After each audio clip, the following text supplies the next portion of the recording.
Mr. Siminya. Good morning, Chair and Commissioners. Today we're receiving the evidence of Minister Kubai, led by Ms. Moroka. Thank you. Ms. Moroka, you confirm that? Confirm that, Chair. Excuse me. Thank you. Good morning, Minister. Good morning. Yes. Welcome to the Commission. Thank you. Are you going to give your evidence under oath or affirmation? Under oath. Do you swear that the evidence you will give will be the truth, the whole truth, and nothing but the truth? If so, raise your right hand and say, "So help me God." So help me God. Thank you. Ms. Moroka. Thank you, Chair, and good morning, Minister. There is there are a number of bundles before you there, but I want to refer you to the affidavit bundle and refer you to the first document, which is your first affidavit. And refer you to the last page of that document. Is that your signature? Correct.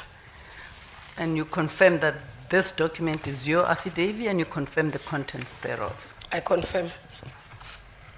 Can I then move on to paragraph 1 of that affidavit, where you tell the Commission that you are the present incumbent, the Minister of Justice and Constitutional Development, and you are appointed on the 3rd of December 2024. Correct. I am. Can you, before, it is not in your affidavit, but can you tell us your educational qualifications and where you were before you landed in this position? Thank you very much, Advocate Moroka. I'm a minister currently of Justice and Constitutional Development. I was appointed on the 31st of March 2017 as Minister of Energy. From there, I moved to become Minister of Communication, and then became Minister of Science and Technology, Minister of Tourism. I acted for about 3 months as Minister of Health during the height of the pandemic, COVID-19. And then I moved to become Minister of Human Settlements, and then now Minister of Justice and Constitutional Development. I've been a member of Parliament since 2009, which counts for 17 years as a National Assembly member. Prior to that, I was a councillor in the city of Johannesburg, PR councillor, for 3 years. So I've been a public representative for 20 years in full, and almost 10 years. By March next year, I'll be 10 years as a member of the executive, meaning member of cabinet. I matriculated from a school called Tusas Chaba in an area called Puorki, south of Johannesburg. I then went to pursue my junior degree, BA degree, at Vista University, today is called UJ. I further did a postgraduate diploma in project management at Tamelin, and then furthered my studies to obtain master's degree at Wits in terms of governance and public administration, and further did a leadership development program, which is also equivalent to a master's with Harvard Business School. I'm currently a PhD candidate with University of Johannesburg. I'm hoping to conclude it in this current academic year. At paragraph 3, you state, if I may read it, I am cited as a third respondent in the main application brought before the High Court under case number, whatever number, which forms the genesis of this commission. In my official capacity as the minister responsible for the DOJ and CD, and as the cabinet minister responsible for the National Prosecuting Authority in terms of section 179 of the Constitution. We're going to speak later about the said quoted section. You confirm in paragraph 4 that this affidavit is within your personal knowledge unless otherwise indicated. Correct. If I may, unless you're reading, I know we like each other, but you have to address yourself to the commission. My apologies, commissioners. Paragraph 5, we talk about Proclamation 264 of 2025 and what that proclamation provides for. Do you want to tell the commission how you're involved or you were involved in this exercise, the process of establishing the commission? In terms of the legislative requirements and the role of the Minister of Justice and Constitutional Development, when the President decides to establish a commission, the responsibility is upon the Minister of Justice and Constitutional Development to ensure that the commission is established. This includes administrative processes, legislative requirements met, ensuring that the regulations are done and are recommended for President to sign. Terms of reference are submitted to the President to authorize. Staff appointment are done. In terms of the law currently, Public Service Administration Act, Public Service Act, because the commissions, as we establish them, either you do secondment of staff or you appoint additional to the establishment. The minister therefore becomes the signing authority, finally, to ensure that the commissions is capacitated to fulfill its responsibility. The minister then gives instructions to the state attorneys to ensure that the requirements of the chair in terms of the lead evidence leaders, including other requirements in terms of what state attorneys are required to do, those are done as well, including ensuring that the commission starts in terms of the requirements of what the president has said, and consistently the minister liaises with the chairperson to ensure that all the requirements of the chairperson to ensure effective running of the commission are met. And that's why I would understand the terms of reference, the establishment, the regulations, because even the proclamations are signed by the minister to ensure that they are gazetted. Would I be correct, you also provide functional and financial support? Yes, correctly so. That's why I explained about the administrative processes, all the requirements, ensuring that even including that the minister has the responsibility through the department to ensure that the National Treasury avails resources that are needed for the commission to run. If that does not happen, the minister has to ensure that the department actually reprioritizes, because it's not an option for the department not to fund a commission, but to reprioritize within its budget, as it would have happened with this commission, that Treasury didn't provide all the necessary required financial support, but the department had to reprioritize its programs to ensure that we meet the needs of the commissions. Can I then move us to paragraph 6 of your affidavit? Correct. You talk about receiving a letter from the chief evidence leader, Mr. Semenya. Do you want to read that paragraph into the record?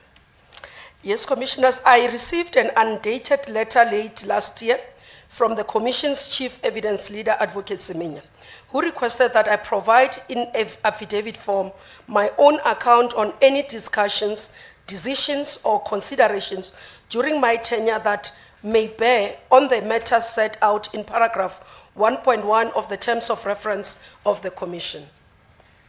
So you have been brought to this commission in terms, your response by being here is a response to this letter.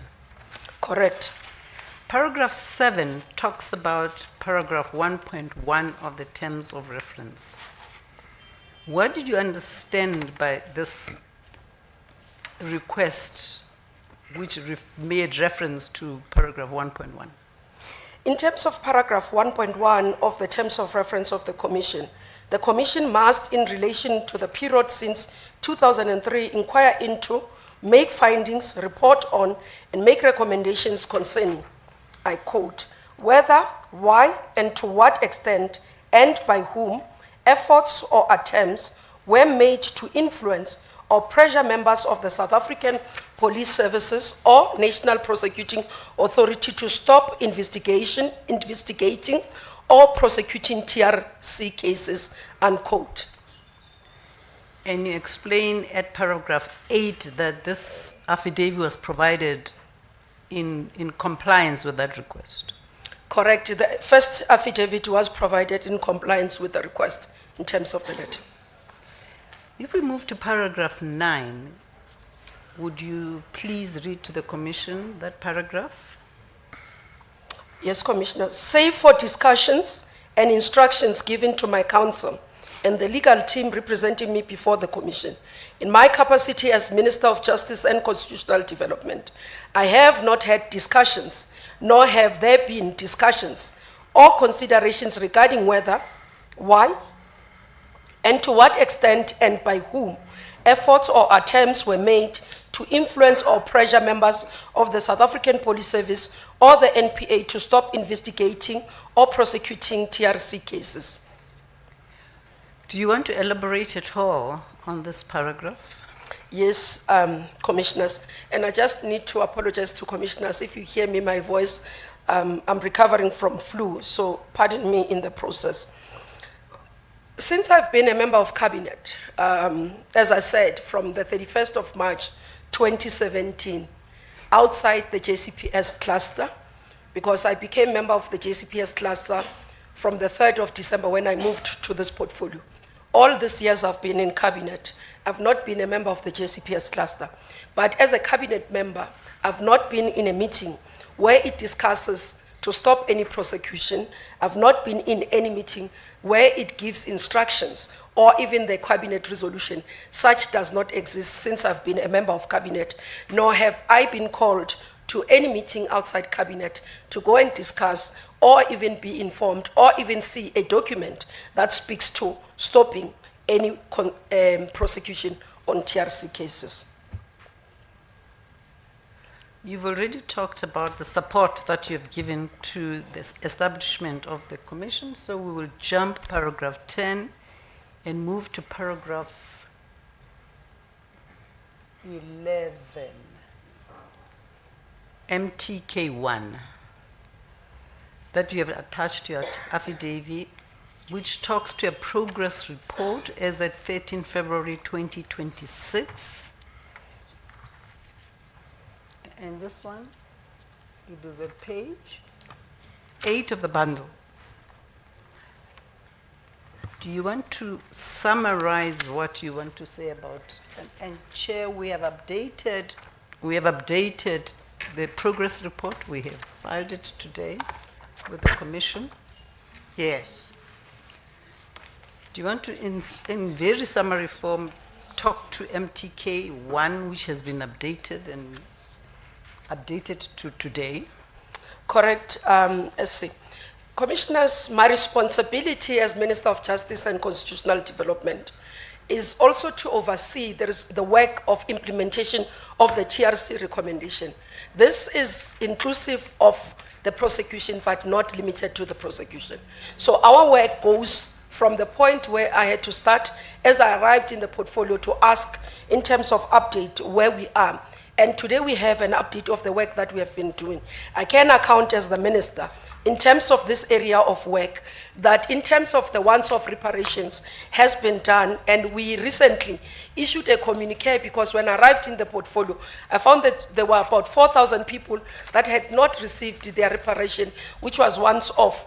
We had to go and publish that in the newspapers so that those names who appear and calling for them to come forth so that they can benefit.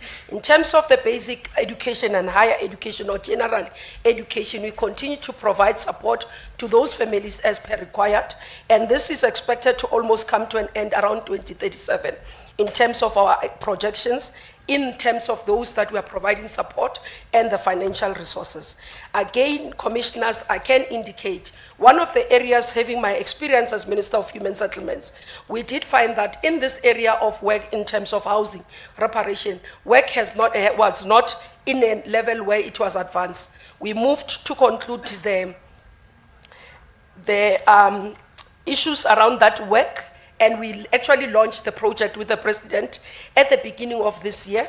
And I can confirm that that work is going ahead, where we are providing reparation for those whose houses were bombed during apartheid time or they were destroyed because of wars within civil wars within the communities. For example, if we look at what happened in Ndwedwe, where there was a fight between and a community was wiped out and everybody, women and children, were displaced in that community when their houses were burned. We have been able to go back and provide that. We have concluded the Gallows Project. The Gallows Project is what we have seen that apartheid government actually killed a number of our activists, hanged them without any justification, we can say. And therefore, if we look at that Gallows Project, it was initiated to be able to give the remains to the families, especially in African culture. We are not able to have a closure as family when the remains of our loved one have not been where they are supposed to be with their ancestors. This was one of the projects which was quite touching and significant for us as the department.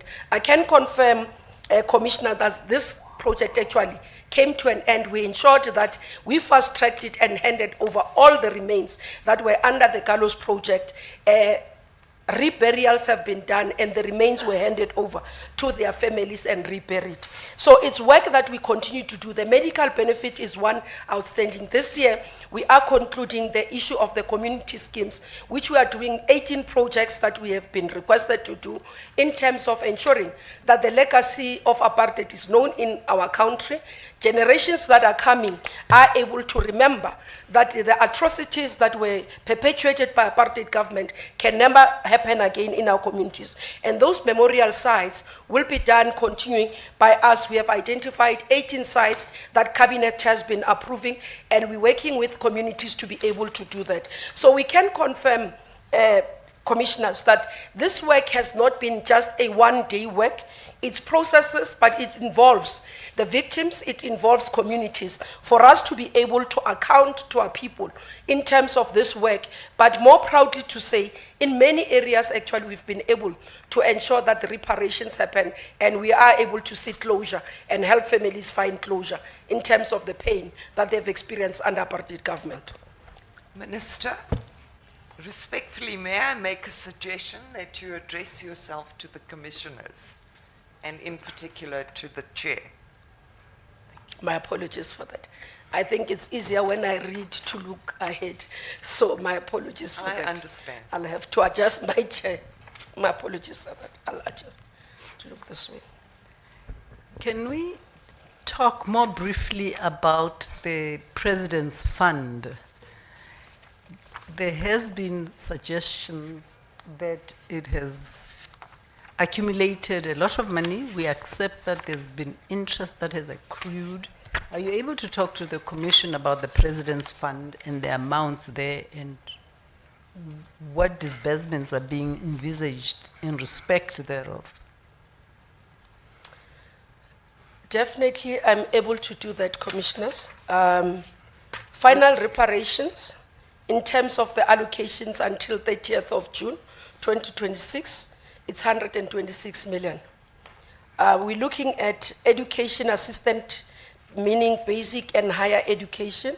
It's sitting at 600 million in terms of the work that we have done. If we look at that updated document. Exhumations and reburials, we're sitting at 21. Housing assistance, I must say on the housing assistant, commissioners, this was our estimate. Current figures do show that we are likely going to go higher in terms of the amounts of what we have to do. But we have estimation of 722 million in that. Medical benefits, that has not been utilized currently, is sitting at 214 million. And then community rehabilitation that we are implementing this year is sitting at 500. So that's actually what we are able to articulate to. Just to indicate, because sometimes what we find is that we can account that in terms of the many money that we've been able to accumulate has been on interest that we are able to augment, especially on the areas of the housing reparation that is able to go. Because somebody can ask, how are you going to close that gap of the housing reparation that has gone up? We will be able to utilize the interest that have been there to be able to support us. But in terms of projections, all the money will be utilized by 2037 latest in terms of the projects and the projections and the commitment to the families and the individuals that we are supporting. Thank you. And this would have been at page 13 of the update. Pardon, I missed that. We were looking at page 13 of the handed up update. Correct, SC. Thank you. Can you then move to paragraph 12 of your affidavit? You talk about inquests and you talk about those that are on the roll and those that are on the criminal court roll. Do you want to read paragraph 12? Correct, commissioners. This is MTK2 SC, am I Yes, correct? it is. Yes, it is. Okay. And can I just give a bit of an explanation on this one, commissioners? So in terms of when I arrived in the department, so when you arrived, I was appointed December, and unfortunately, because my mother passed away in December, I took leave for that month, the remainder of the month. Then I started in January. And between January and March, I had briefings from the department in various areas because I'm responsible for 2 departments. So it's the Department of Justice and Constitutional Development and the Department of the Office of the Chief Justice. So I received briefings across on all those areas in terms of those 3 months, but also in the process ensuring that we have plans in place as per our annual performance plan. Now, part of the report I received was on the TRC. Now, on the TRC, because, and I want to explain this page, you'd see there's a list of inquests, starting from the one on Mr. Ahmad Timon in terms of the process, until as you go in terms of all those ones, it gives you to the next page where it goes to say, these are the cases, matters, request held or inquest reopened, yes or no. It tells you all the list of them that have been opened, which are 12 that I'm accounting for. And then current matters on inquest roll that are still to be, they've been reopened, they're currently processing. And then convictions that we've been able to see in that page, which are 3. The Wesley versus the S versus Wesley Matonsela, the S versus Maris, the S versus Engelbrecht 2, and then the matters on the criminal court roll. What I want to explain, Commissioner, is that when I got appointed, one of the issues I asked the people there to say, how does this work? Because it was not familiar for me. And the team took efforts to explain how the process works. Because I wanted to understand at what point do we register for the inquest, at what point do we have it on the roll, at what point do we see closure, and which one falls in which direction, whether going for criminal procedure and all that. So the team explained that when a matter is brought to them or the list, they take the list, they look at it, they assign an investigator. When they assign an investigator should be able to look at the issue, whether this issue can be investigated properly, can gather evidence that will stand the scrutiny of a court. Once they have preliminary work, then they put it together to have an inquest, an investigation, then they do an inquest. And they explain that part of the process is that in some of the areas is that you've got to reconstruct the scene. Reconstructing the scene to be able to have what could have necessarily happened. And they said some of the times this becomes difficult. This is what they explained to me. It becomes difficult because you find it's a building that they say somebody was thrown out of the window. When you go to the building, you find that the building has been renovated and converted differently. The window doesn't happen to be there anymore. So this is what they were explaining to me. And the difficulty sometimes even to get cooperation with people who must provide evidence. You would note, commissioners, that during this time as well, where I am on the portfolio, for example, some financial support was not provided to the families who are going to hear the matters that relates to their family members. Secondly, those who were accused were not provided support in terms of legal representatives so that they can appear. So this was also one of the issues which was a hurdle. You would note that then we changed the policy in terms of Legal Aid South Africa to have an extended mandate to this. We also changed the responsibility to be able to support, transport the families, to be able to attend the inquest so that they can be able to be part of the proceedings in terms of the work. So I thought just not only giving this list, but to explain what has been given to me as an explanation on how the processes works and why some of the things will move quicker, others will move slower. Thank you, Commissioners. And if we were talking about MTK2, but MTK2 has also been updated at page 47 of the bundle. Is that correct? Correct, correct, Commissioners. Can you then read paragraph 13 into the record?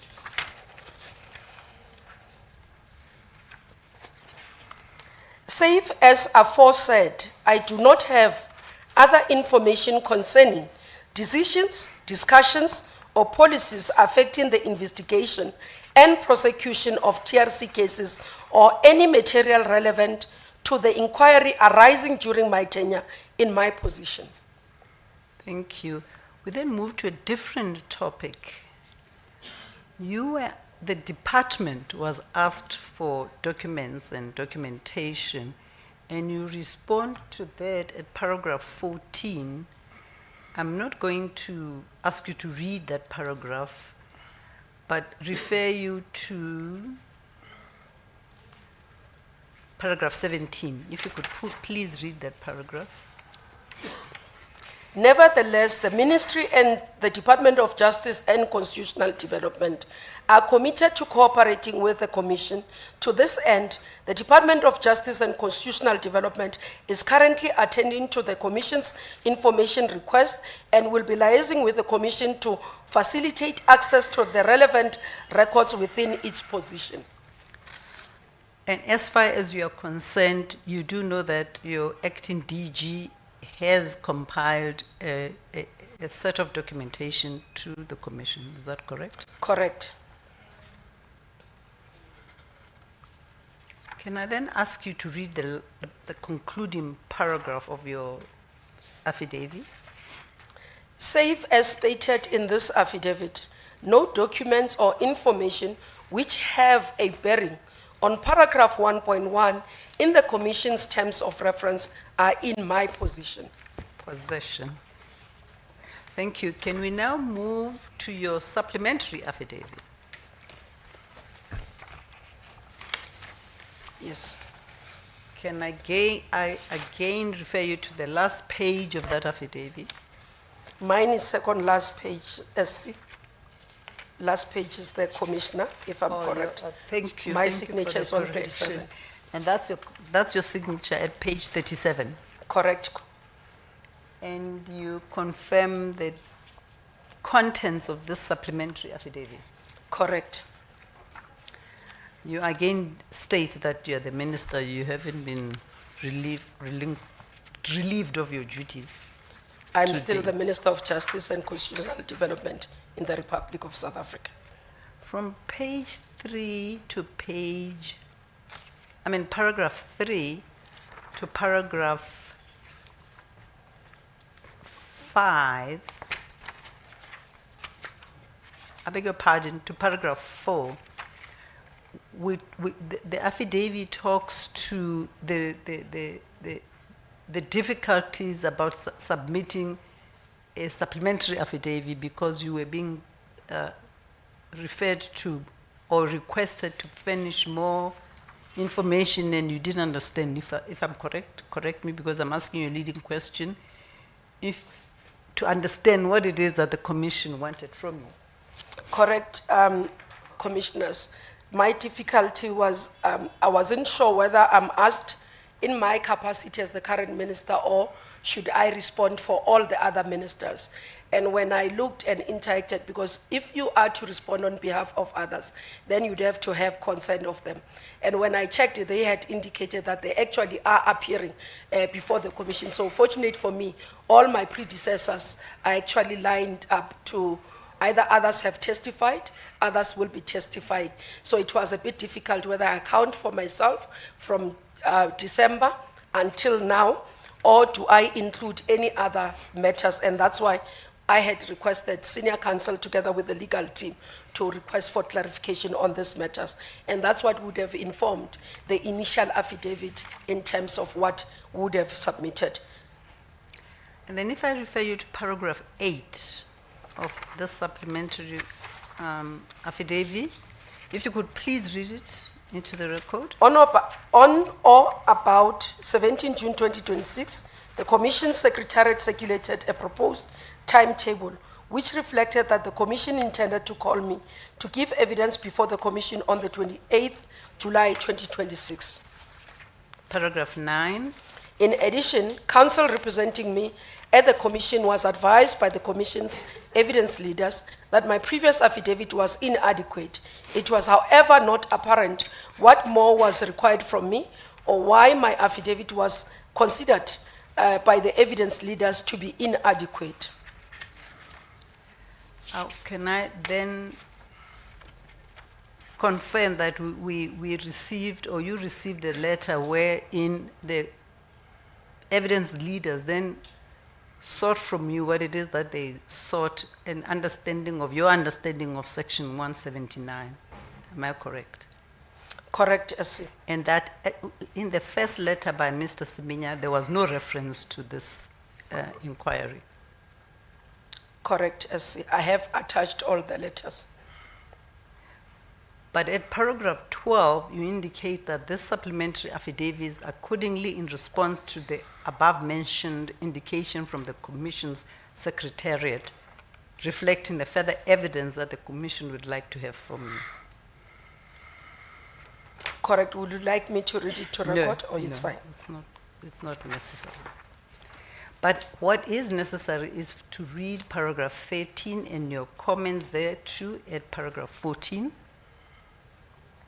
Before dealing with the evidence that the Commission would like to have from me, I refer to paragraph 2 in the Commission's letter, which states, I quote, "The Commission has had evidence that the performance of the National Prosecuting Authority and the South African Police Service institutions in the discharge of the recommendations of the TRC have been dismal, in particular because they did not follow the recommendations of the TRC, that is, those who were refused amnesty and those who did not apply for amnesty were to be prosecuted where evidence existed," unquote. At paragraph 14, you note that has been stated in the above-mentioned paragraph, but you want to explain what your understanding of what paragraph 13 seems to indicate.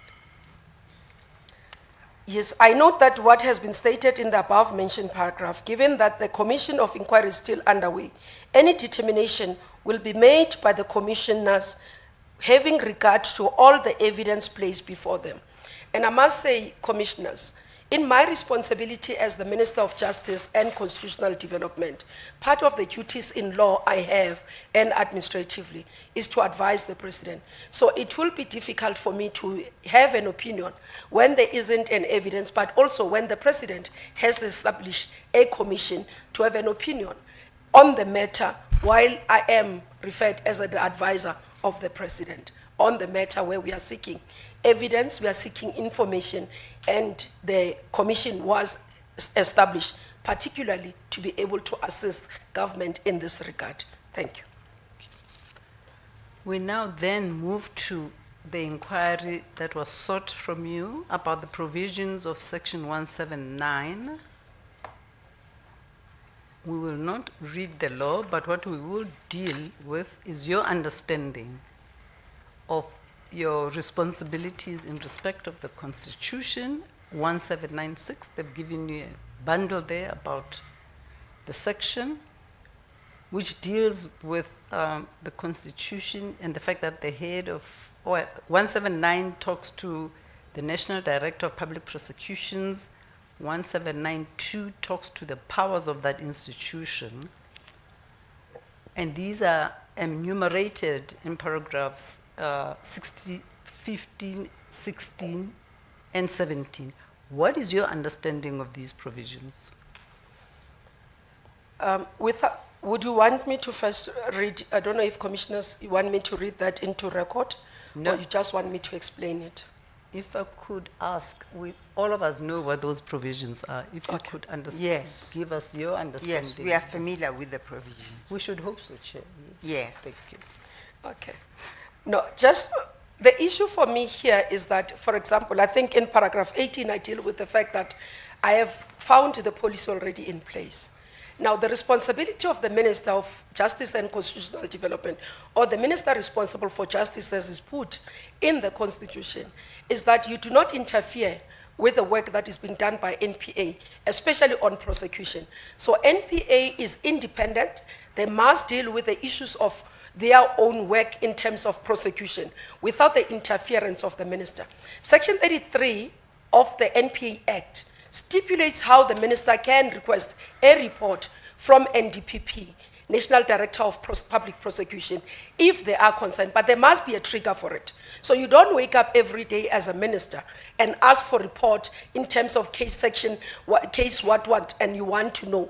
That would be deemed as interference. And I'll make this example just to elaborate.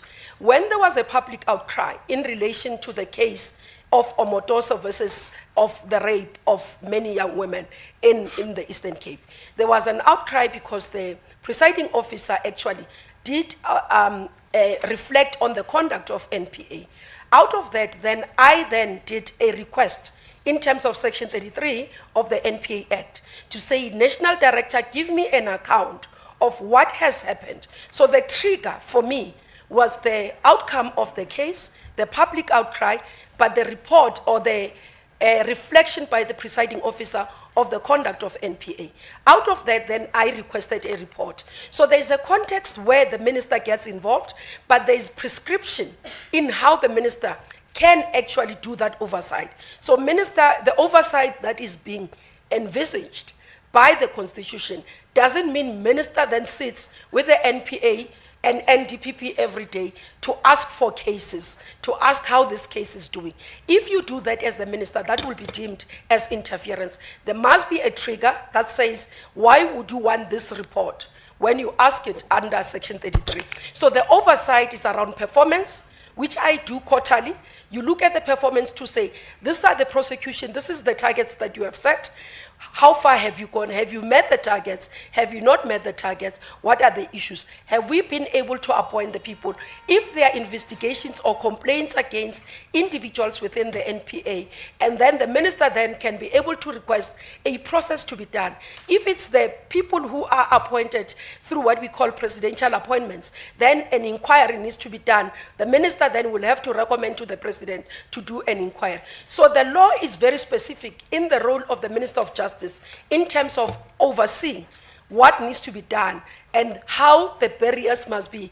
And I do believe, and I hold that belief, that that should be respected and that should be protected at all times.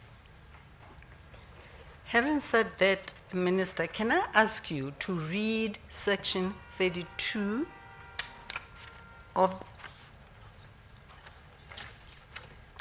I will read Section 32 to you because then looking for it is going to be difficult. It is Section 32, Commissioners of the NPA Act.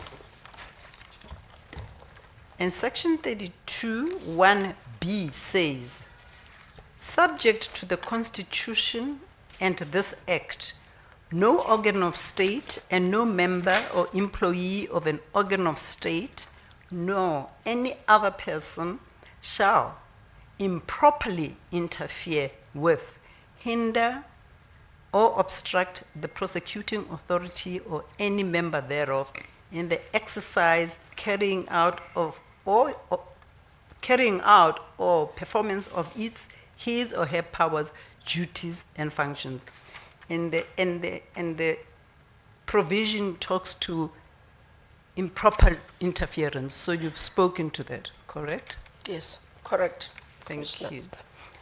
If then, can I then move us to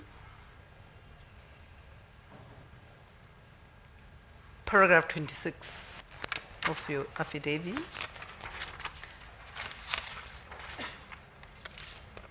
And you've explained it, but if you could read paragraph 26 of the affidavit.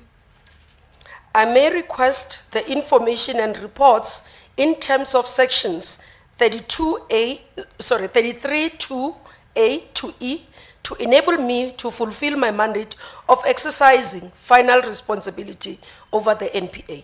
I do not get involved in the day-to-day operations of the NPA. The information and reports that I receive do not give me the authority to direct prosecutorial decisions, nor do I have the power to do so.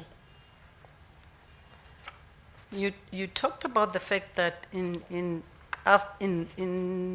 January 2025 to March 2025, you received reports from different organs that reported to you, different organizations within the department that reported to you. And you Correct. then make specific reference to that at paragraph 27.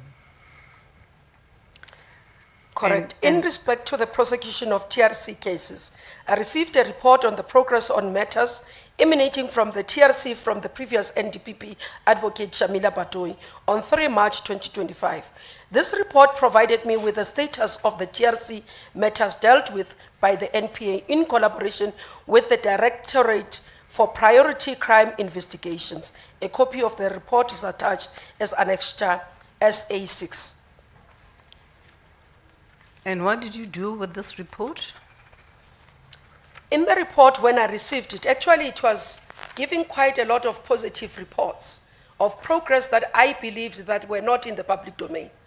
And in my comments, for example, in one of the submissions that I received, I actually urged the department to actually communicate publicly, because even myself, I had limited knowledge of the work that has been done by the department and NPA in this regard, because popularly in the public domain was that nothing was being done. Would I be correct to say that by the time this memo comes to you, the High Court application by the Galata Group has been issued? Correct. And that therefore the comments by Mr. Nell are in relation to that matter? Correct. And this is a leading question, it can be objected to, but the fact of the matter is that the discussion between yourselves in the department and Mr. Nell was in regard to that litigation, and you're entitled to refuse to comment on that comment. I think it's an internal process. I think by privilege of the document being here, commissioners and team have that privilege to see what would have communicated. But it helps us when we track issues, when we make those comments, so that we are able to follow up in the instructions we give toward our officials. Can we then move to paragraph 28? Yes. Paragraph 28 talks to section 38(1) of the NPA Act. Do you want to read it into the record and then give a very short explanation of what you wanted to tell the Commission about in respect of this section? Section 38(1) of the NPA Act provides that the NDPP may, in consultation with the minister and the deputy national director, or a director may, in consultation with the minister and the national director on behalf of the state, engage persons to perform services in specific cases, which services include the conducting of prosecution. When I arrived in the portfolio, there was quite a lot, but it was a broad issue within the NPA, how NPA was contracting Section 38. At that time, there was no policy. So it was also in the public domain. It's one of the first things that I had to deal with, where an individual was saying that minister does not want to appoint them, which meant my predecessor. So when I looked at the matter, I asked, what is the problem? We found that there was differences between the department and NPA in terms of the amount to be paid. Compared to what we have as a policy in the state attorneys, NPA wanted to pay higher amounts. What I then did, I said, because we are subjecting the processes to individuals, let's rather have a policy in place that sets also the parameters of payments, the nature of skills that would be required, because these are additional to what we have. So there has to be justification why we actually contract a Section 38. It can't just be on cases that we have capacity to do as NPA, then you go and want to contract. So out of this process then, there was a request that we do the policy, and out of those then we did. And in relation to the TRC recently, we have appointed under Section 38 to assist in terms of a person who can be fully available to do the case. Why we had to appoint? Because the case was going to run parallel concurrently. And at that time, we realized that if we take one of the advocates or we take one of the prosecutors, the likelihood is that they will have to postpone the matter. And therefore, to have somebody who's contracted full-time onto the case and give themselves time, then it allows us to have that TRC matter to be heard and concluded in time. So that's how we would have been able to contract in this regard and what that paragraph saves to help the Commission in that regard. Thank you. Thank you. So we will not go into paragraph 29 and 30 because we've already explained that. Yes. Can we talk to the independence of the NPA, which you then discuss under paragraph 33, 34? Yes, 33 and 34. Maybe read it, it will make our lives easier. Okay. I stress that the NPA is an independent authority which must, in terms of section 179(4) of the Constitution, exercise its functions without fear, favor, or prejudice. Section 179(4) of the Constitution safeguards the NPA's prosecutorial independence, and this is reinforced by section 32 of the NPA Act. To further safeguard its independence, in terms of section 35(1) of NPA Act, the NPA is accountable to Parliament in respect of its powers, functions, and duties, which will include decisions regarding the institutions of prosecution. To this end, I provide briefings to Parliament from time to time, as and when required, regarding the work of the NPA, including respect of the TRC cases. By way of the example, please see my response to the questions in the National Council of Provinces on 17 June 2025 regarding the NPA's role in the reopened inquest and apartheid-era accountability, which is attached as Annexure SA8. Parliament is therefore able to hold the NPA accountable for its decision. It does not give Parliament the power to direct prosecutorial decisions, nor does Parliament do so. Prosecutorial decisions remain the sole discretion of the NDPP. If I may explain further, Commissioners, with your indulgence. So we have what we call the annual performance plan of the department. One of the sections does include the targets of NPA. Annually, then, the minister accounts quarterly, and then at the end of the year, it's an annual performance report that is tabled before Parliament. It includes everything that is within the Department of Justice. But with regards to NPA, on prosecutorial matters, the NDPP annually is obligated to submit an annual report directly to Parliament. And the NDPP has to go before the Portfolio Committee of Justice and Constitutional Development to present that report. So I am cited. I don't input into that report. I can ask questions when I receive the report. But it's not to me, it's not tabled to me, and it's not tabled through me. It's tabled directly by the National Director of Public Prosecution. And the National Director of Public Prosecution leads a delegation to explain to Parliament in terms of their responsibility and their role in terms of prosecution. So I thought, let me explain, even in terms of accountability, that is precise, and even how Parliament's oversight has been established to assist in terms of ensuring there is no conflation of roles between the Minister of Justice in what she's expected or he is expected to do and the National Director of Public Prosecution's accountability to Parliament. And SA8 is an example that is given at page 88 and is titled Minister of Justice and Constitutional Development. Mameluko Kubai replies to questions in the National Council of Provinces, but it was in specific reference to your accounting on the NPA to Parliament. Yes, Commissioners, these are questions to Parliament. So question sessions in terms of the rules of Parliament are directed to members of the executive, no one else. So this would be my answering to Parliament in terms of the work of the portfolio. Thank you. Can I ask you then to read your concluding paragraphs that is of the affidavit, and not the concluding questions that I'm asking you, but concluding paragraphs, and that is paragraphs 35 and 36. I have never made any effort nor attempted to stop the investigations or prosecution of TRC cases. I respect the NPA's independence while I fulfill my oversight role as Minister of Justice and Constitutional Development in terms of Section 179(6) of the Constitution. Thank you. Those are your two affidavits, correct? Correct, Commissioners. In the first affidavit, we referenced the fact that you asked the ministry to help collate documents, and the documents were sent to the commission, which then disseminated the questions to everybody else.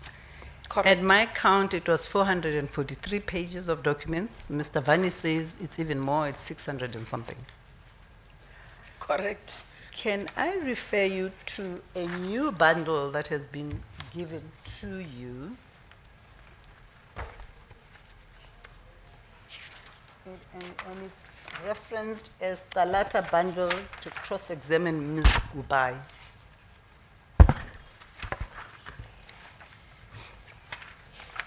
Yes, I'm there, Commissioners. My first question to you is, you do know about the Rodriguez case. You haven't read it, but you know of it. I know of it. Have you read it? I didn't have to. I didn't. Okay. And the case was before your tenure, is that correct? Correct. Actually, I was laughing when I looked at it. I said, at that time, my attention would not be anywhere else because I was holding two portfolios at the same time. I was Minister of Tourism, and I was Minister of Health. And at that time, tourism was being disseminated by COVID-19, and at the same time, I had to fast-track the rollout of the vaccine. So my attention would never have been anywhere else except on those two critical matters that I was faced with as a minister, having to ensure that the country is safe as acting Minister of Health, but also having to ensure that I protect the sector that was being shut down by COVID-19. Well, the representatives of the Kalata group contend that the ministry's stance has changed from, and I quote, I think if I'm quoting correctly from them, from political constraints having some impact to that the delays in the TRC cases were not due to any outside pressure or steps, but are attributable exclusively to individuals within the NPA and SABC who failed or declined to pursue the cases. And then the comment is that, or the contention is that the approach from the ministry appears to have changed since your appointment, to the extent that there was a time when there was a concession that this was a correct statement, to the contention now that this is not a correct statement. Commissioners, I'm not aware of a change of a position, and I wouldn't have been part of any of the previous positions. And my involvement relates to what I have before me and what I have received as information. And where I'm sitting, I don't think such is correct. I'm not aware of.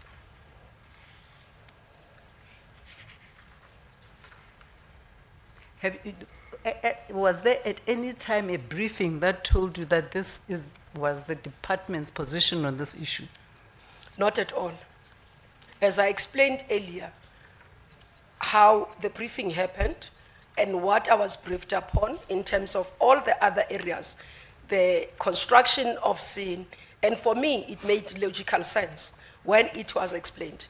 I have not been briefed that there was a position that there is a political interference. None of the officials actually came to me to brief me as such. And I do not have a submission that was made to me as a minister that gives such. What is your view on this conclusion, given the fact that you have said that the commission is entrusted with discovering what happened or what did not happen? I think it will be dangerous for me to give an opinion without facts, because the commission is set up precisely to be able to determine by who, when, and how the interference happened. Whereas as the Minister of Justice and Constitutional Development, I think it will be a very, very dangerous thing if I can do that, Commissioners. I then refer you to a memorandum which is cited.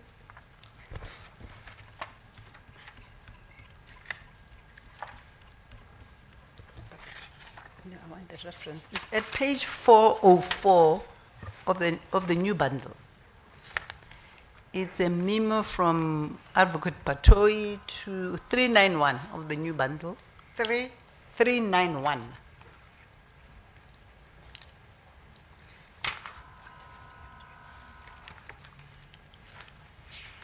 Are you there? Yes, I am. Do you know of this?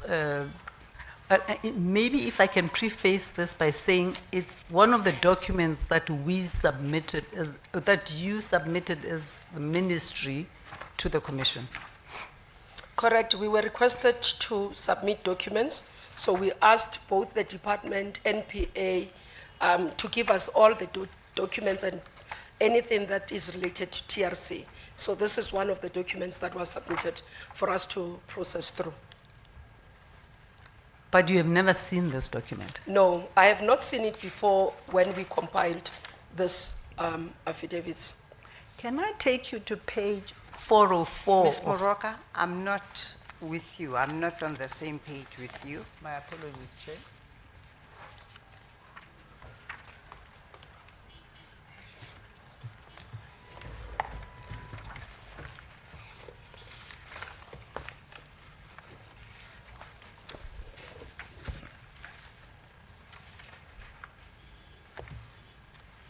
I don't have, they missed the pages.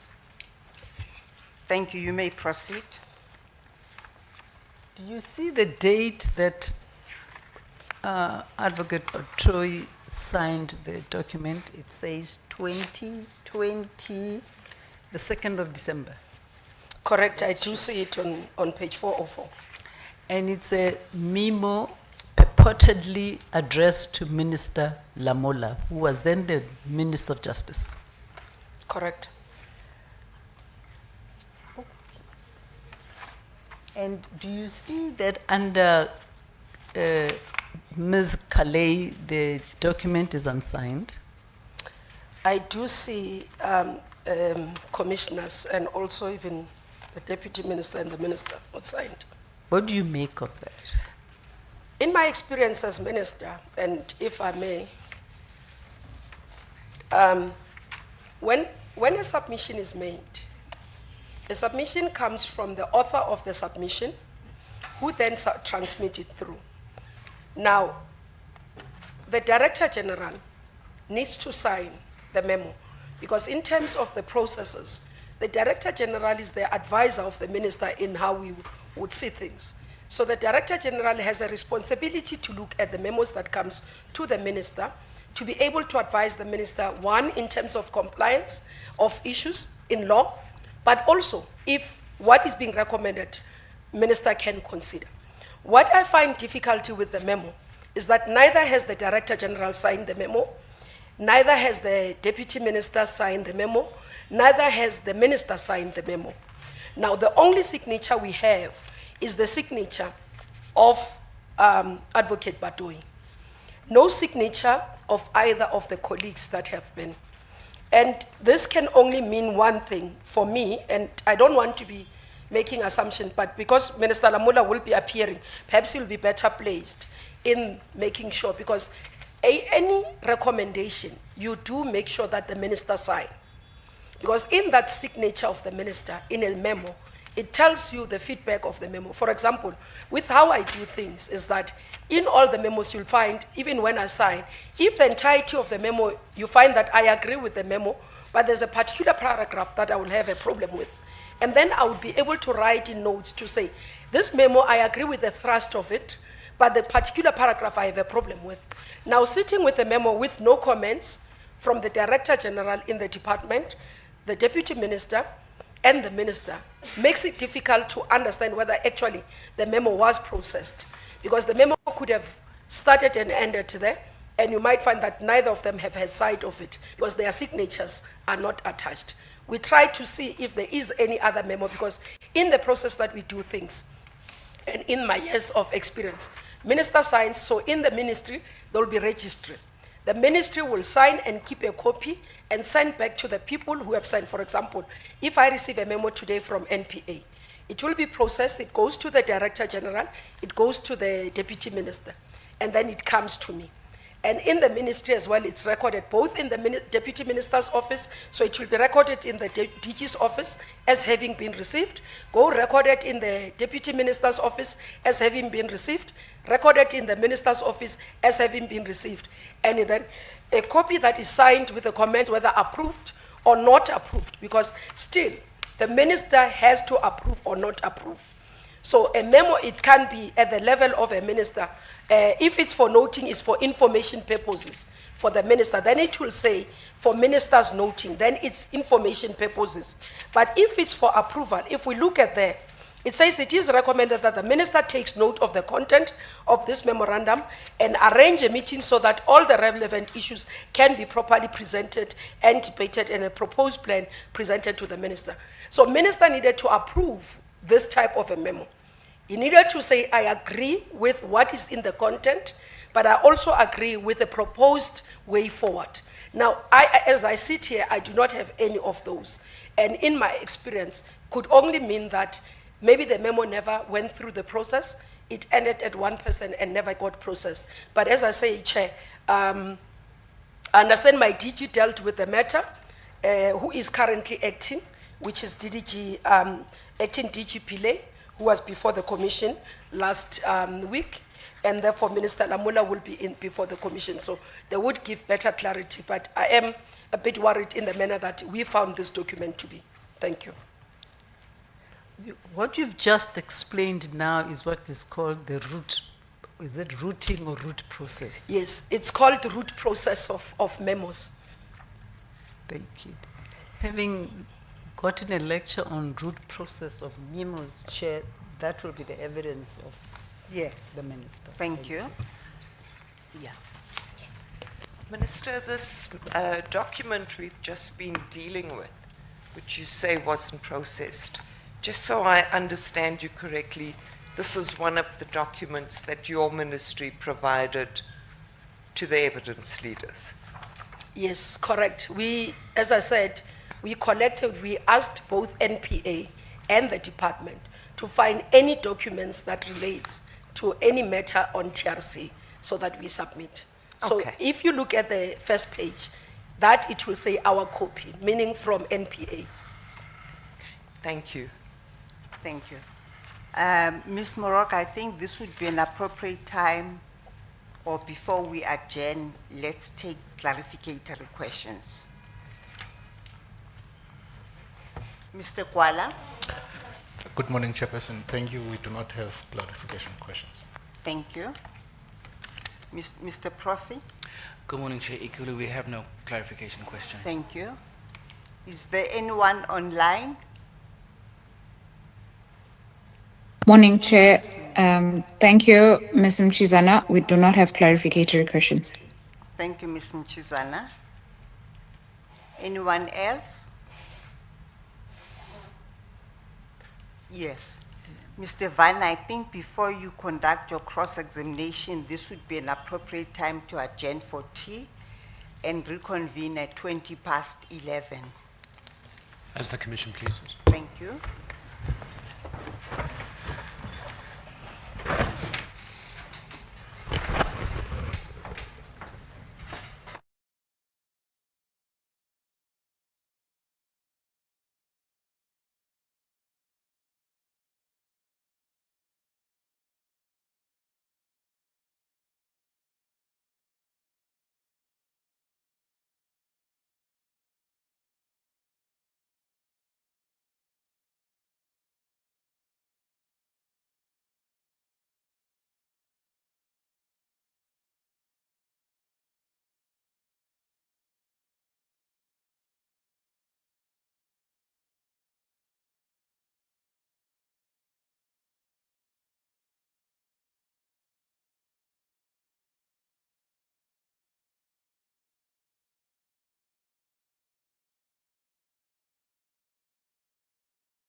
much for taking time out your extremely busy schedule to be with us today.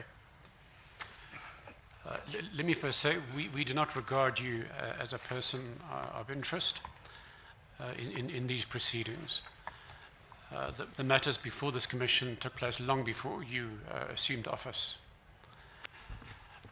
We also want to thank you for the support that your department has given to the commission, and we hope we can count on that support through to the end of the commission. We're also grateful for your department in finding documents, the latest batch which arrived last Friday. I assume, of course, you're not in a position to have read those documents, but can I ask whether you have received a briefing on the contents? Commissioners, let me first assure Senior Counsel that indeed will continue to provide the support as required by law to the Commission and ensure that the Commission fulfills its mandate to the end. I don't think you should worry about that. I thought it's important. Second one, yes, I have received a briefing from my legal team. Thank you, Minister. And I'm also grateful to you for elevating me to the status of senior counsel, but in fact, my apologies. I'm just a lowly junior. Perhaps we can start with the document that your senior counsel put to you in your evidence in chief, and that's the memorandum that's dated the 2nd of December 2020, addressed from NDPP Betoy to former Justice Minister Lamola, titled Briefing on the TRC cases. And as was pointed out to you, Commissioners, that's between pages 391 and 415 of the bundle. And it's because of the contents of that document that we just have a follow-up question. And before I put that question to you, I just want to read two short extracts. The first one is a line from paragraph 2.29 at page 399.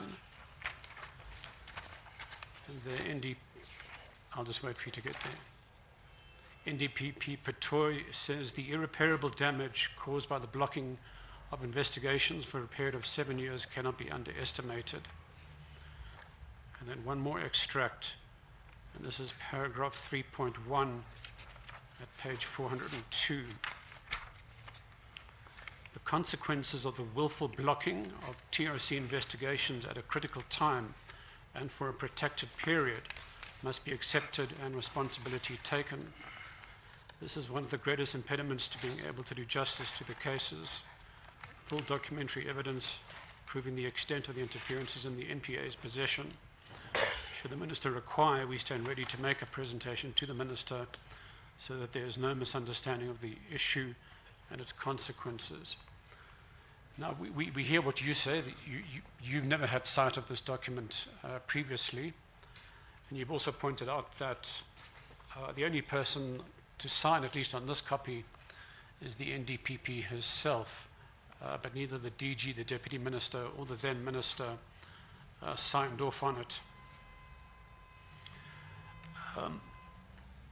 Can we ask whether you've instructed your department to investigate this document and to see what happened to it, given that it must have arrived at your department, since it was your department that provided it to the Commission? Can we ask whether such an investigation is going to take place, or whether you're in a position to ask for an inquiry within your department to ascertain what happened to that document? Commissioners, firstly, my apologies, as I said, I'm recovering from flu. Firstly, as I explained the process, when you look for documents, and even when you, for example, when I'm not here, when a person goes to the department and looks for documents during my tenure, records do exist that this document has been processed. Now, with this particular memo that we have in front of us, we did not find it in any of the records of the department. We found it in the records of NPA. That's the first thing. Hence, it's written our copy, because it was NPA team that was making it available to us as we inquired of the documents. That's the first issue. Number two, when I arrived in the portfolio, Advocate Patoi was on the portfolio. In my briefing, this matter was never brought to my attention. As I say, in the briefing, I asked, why does it take, and I'll make another example. One of the issues that I had to deal with was the inquest request by SABC in relation to the Crisani matter. And as part of trying to understand why has the matter, they would differentiate that when there's been a person sentenced, in relation to that, it can't be a new thing because somebody has taken responsibility. And part of the discussion has been with the team around the matters of inquest, around the matters of TRC prosecution. There is no memo, there is no briefing, there's not even a letter from the former NDPP to Minister Kubai in relation to the matter. Because I would understand, or my expectation is that if this was the case, when I arrived, if I was in that position where I believe something has happened, and you have a new principal, I would jump on the opportunity to brief that principal to say, hey, we've been having this problem, therefore help us to unlock it. As I say, when I looked at the number of inquest commissioners, if you look at it, I've signed off a number of inquests under my tenure. So there was no warranted questioning to say things are not moving, because things were moving. I was receiving requests for inquest. I was receiving updates of what is being investigated and how far the investigation is. And in all the cases, as you can see, quite a number of inquests started under my tenure as they started, including the Craddock 4, as they were opened. I was there at the court in Pietermaritzburg when the inquest started. So from where I'm sitting, there was no basis for me to believe that there's something wrong. Secondly, whether I will investigate, I can't do duplicate work, because now we've taken a decision as government to set up this commission to be able to do the investigation and therefore bring everybody, including Advocate Patoi, to come and explain what did she mean by this paragraph and how she had dealt with it, what evidence was before her in making this paragraph, and the recommendations to the minister.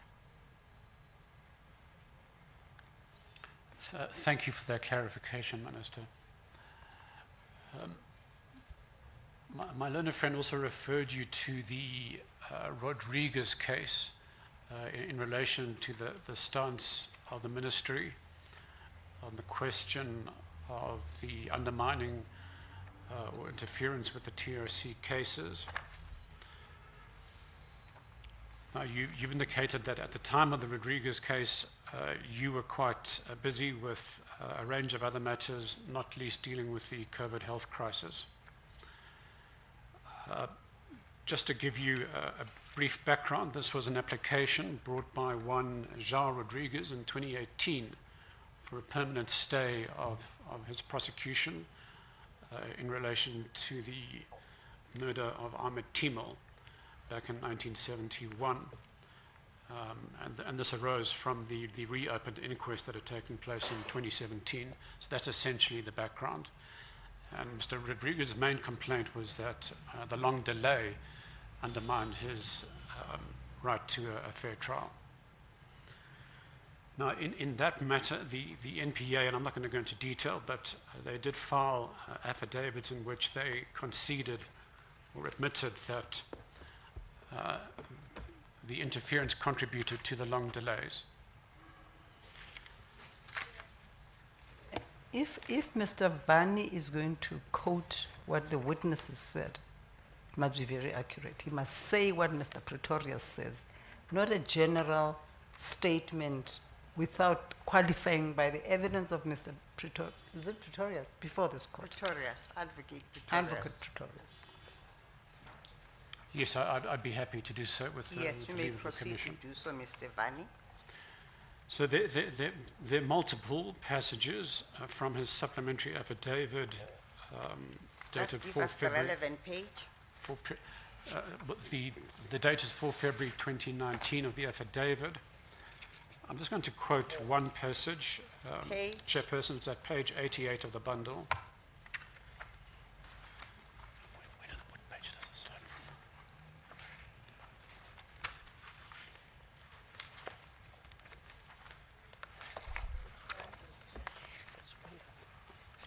It's the cross-examination bundle. The affidavit itself starts at page 71. It's red paginated number 20, at least 71, and I'm just going to quote. 71 in red, and page 276, and that's McAdams' affidavit. 271 is this one. Chair, in the bundle that I have. Is it the, are you quoting the pages in red or black, Mr. Vani? In red, actually. Yes, The number at the top in black would be it's 281, 264. 264.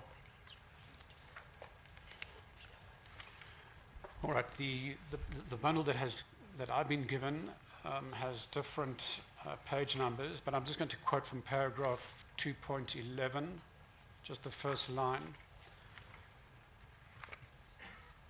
And the red paginated number I have is 88. It reads, the first respondent does not deny that the executive branch of the state took what one can describe as political steps to manage the conduct of criminal investigations and possible prosecution of the perpetrators. Are you on the same page, Minister? I am, Commissioner. thank you. Thank you very much, Chairperson. Thank you, Chairperson.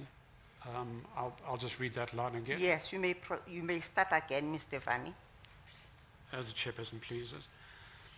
The first respondent does not deny that the executive branch of the state took what one can describe as political steps to manage the conduct of criminal investigations and possible prosecution of the perpetrators of the political murders such as that of Mr. Timol. There are several other quotes which I can go into, but I think that suffices. No, it does not, Chair, if I may. Our objection, well, firstly, the minister is now being confronted with documentation that she hasn't consulted with her legal representatives about. Secondly, this is the supplementary affidavit to the High Court matter, and not what Mr. Pretorius then told this commission in response to these allegations, these assertions that he made here.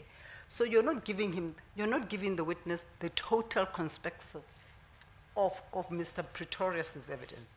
You're picking, and that is cross-examination, because you're picking what you want to pick and asking questions.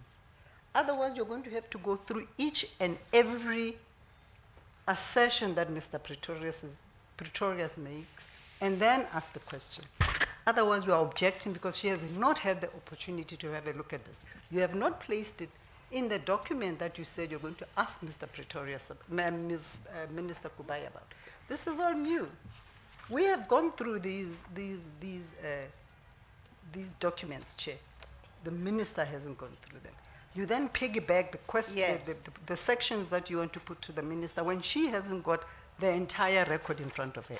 Mr. Vani? Well, it's not clear to me what the objection is, because I'm simply putting to the minister the stance of the NPA in the Rodriguez matter, nothing further than that. There's no need for me to go into the whole conspectus of what Mr. Pretorius has said before this commission. The only relevance for the moment is what the NPA's stance was. Yes, I in the will allow Rodriguez the matter. question, Ms. Moroka. Yes. Your mics. number one, it's not a point for clarification. Point number two, you It's a point for cross-examination. Yes, and Mr. Vani gave us a statement of the questions that he's going to ask. And it's under Pretoria's statement before the commission. And he gave us a reference to that statement. And it's you have the document in front of you. Yes. It is note number one of what Pretoria says. What he is now putting to the witness is something that was never put to the witness through her own consultations with her own legal representatives. And therefore it amounts to cross-examination. She knows nothing about what she's being asked about. But Ms. Moroka, have I not understood that there was an agreement that Ms. Kubai would be cross-examined on the basis of the agreed documents between you and Mr. Vani? Yes, Chair, and that is, therein lies the problem. The document that Mr. Vani referred to, if I may ask you to look at what that note says, it says Pretoria statement before... Speak into the microphone, please. Pretoria statement before the Commission of Inquiry. He then gives you the page. The one that he's doing now is not before the Commission. Yes. Mr. Vani? Chairperson, my learned friend is mistaken. The passage is not from a statement that Mr. Pretorius made before this commission. It's in his supplementary affidavit before the Rodriguez matter. Yes. And the affidavit in question was put up as part of the bundle. It has in fact been part of the commission record since the beginning.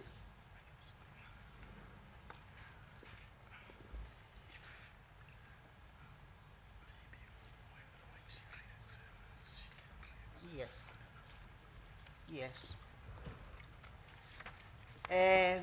Mr. Vani, I think this issue came before there was permission for you to cross-examine Ms. Kubai.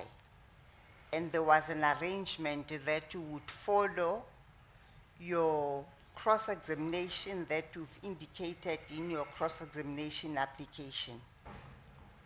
And the objection by Ms. Moroka is that your line of cross-examination now is outside the agreed parameters of the cross-examination that she has agreed to for Ms. Kubai. If your question were to be allowed, we'll have to adjourn these proceedings to allow Ms. Kubai to go through all the bundles that you have provided her with to enable her to be properly prepared for cross-examination. Chairperson, I must confess, I'm at a loss as to the notion of parameters. There was never any agreement as to parameters per se. We put up documents. This is one of the documents we put up. And we even went so far as to put up 2 pages setting out the issues we wish to canvass. And this is one of the issues. Yes. But Chairperson, perhaps just to expedite matters, can I make a suggestion? Yes, you may. This is not a particularly material point. I'm happy to move on from it. Yes, you may proceed to do so. Let's then skip the extract from the affidavit of Mr. Pretorius before the Rodriguez Court. Minister, I want to refer you to a passage from the judgment of the Supreme Court of Appeal in the Rodriguez matter.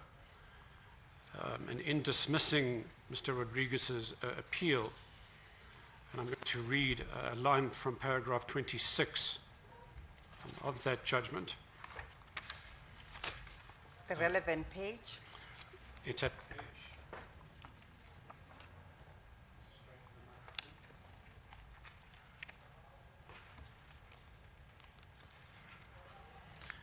at paginated page 56 of the bundle.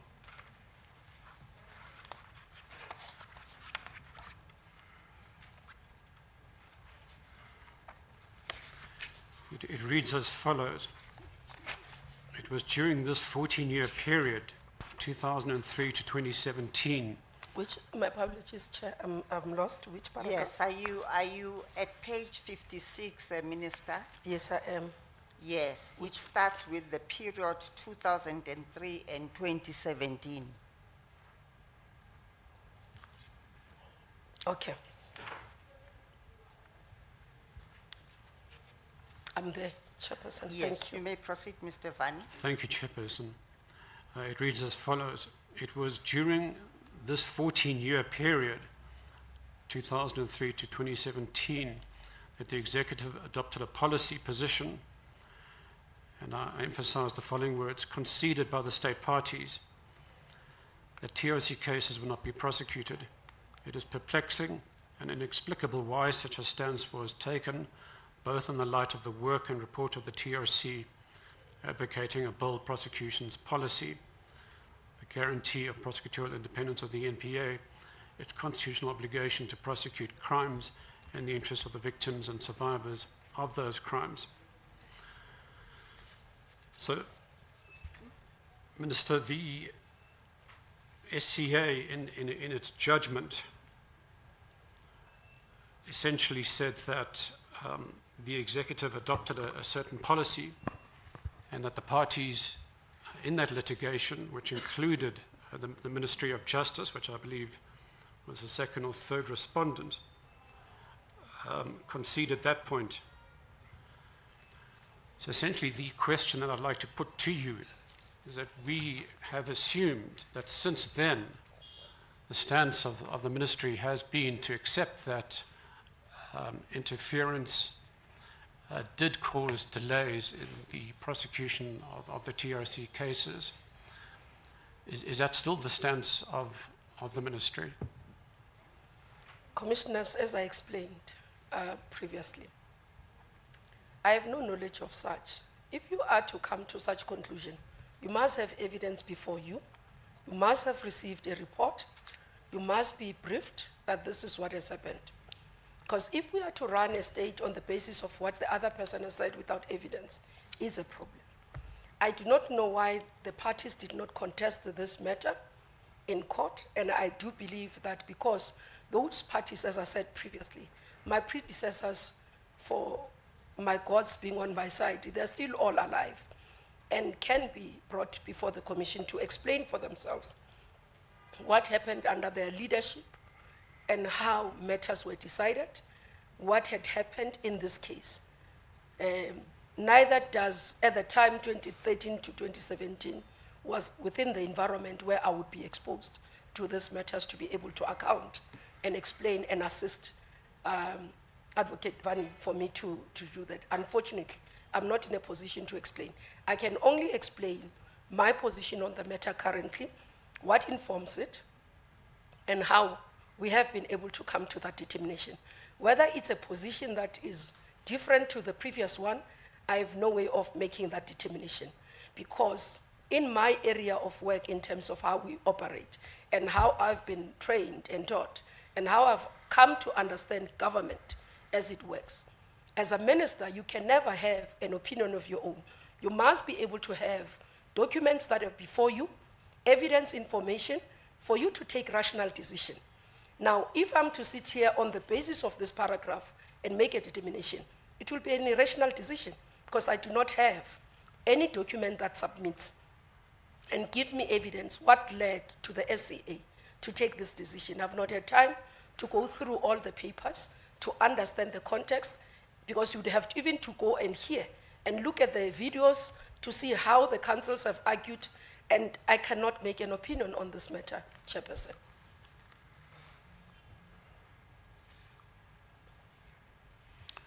Thank you, Minister. So as I understand your evidence, at the current stage, you have not been able to make a determination from the side of the ministry. We don't understand that question, Chair. I don't. Well, I don't understand. let me rephrase it. You've indicated that you don't know how the SCA reached its decision and conclusions. That happened before your time. You've indicated that this is a matter for the Commission to look into. So am I correct in saying that from the standpoint of the ministry, you were keeping an open mind, you haven't made any particular determination on this matter? Correct. And as I said, that's why, as government, we have taken a decision to establish the commission, because matters were brought forward to say there is a need, there is allegations that there's been people who have done political interference that we do not know of. And that's why the commission was established for this purpose particularly, because we do not have these answers. And we agreed, as you remember, Advocate Vani, this was as a decision from the court that we agreed together with the president. If you look at the affidavits that we confirmed, because I signed a confirmatory affidavit to confirm that I agree to the establishment of the commission, on particularly because we do not have this information before us. I sit here, I do not have, and we're looking forward to the outcome of this commission to assist us as government, both as Minister of Justice and the presidency, to be able to determine what has happened. Only then we'll be able to know what has happened, Chairperson. I can say that. Currently, as I've explained, the process, how it works, and why we would be here. And I want to reiterate again, Chair, through your permission. The Minister of Justice, in terms of her responsibility in this country, is a quite sensitive position. When President establishes a commission, Minister of Justice is not expected to have opinions in the public domain, because Minister of Justice is the advisor of the President. Recommendations on what President has to take a decision on comes from the Minister. And that's why I always say, what is of the opinion of the Minister shouldn't be known in public. What must be known is the decision by the President as an advisor.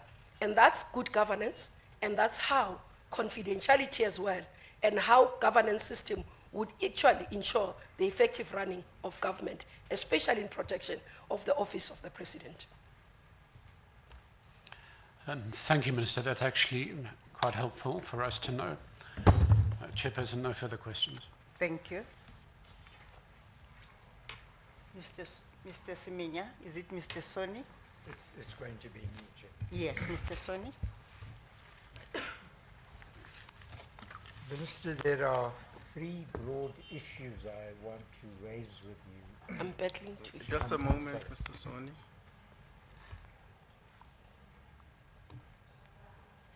Minister, there are three broad issues I want to raise with you.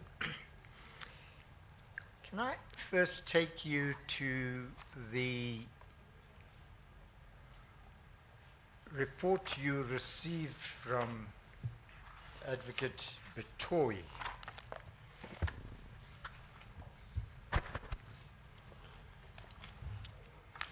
Through you, Chair, my report or the other one? I'll Give take us it. the It is relevant her page, report. Mr. Soni. Yes, as you please, Chair. It is the report that is SA6, dated 25th of February 2025, from Mrs. Betoy to you. Page? The page, Mr. Soni. Sorry, Chairperson, page 50, the report starts at 50. 50, yes. Now, if I can ask you to just keep that report in mind, and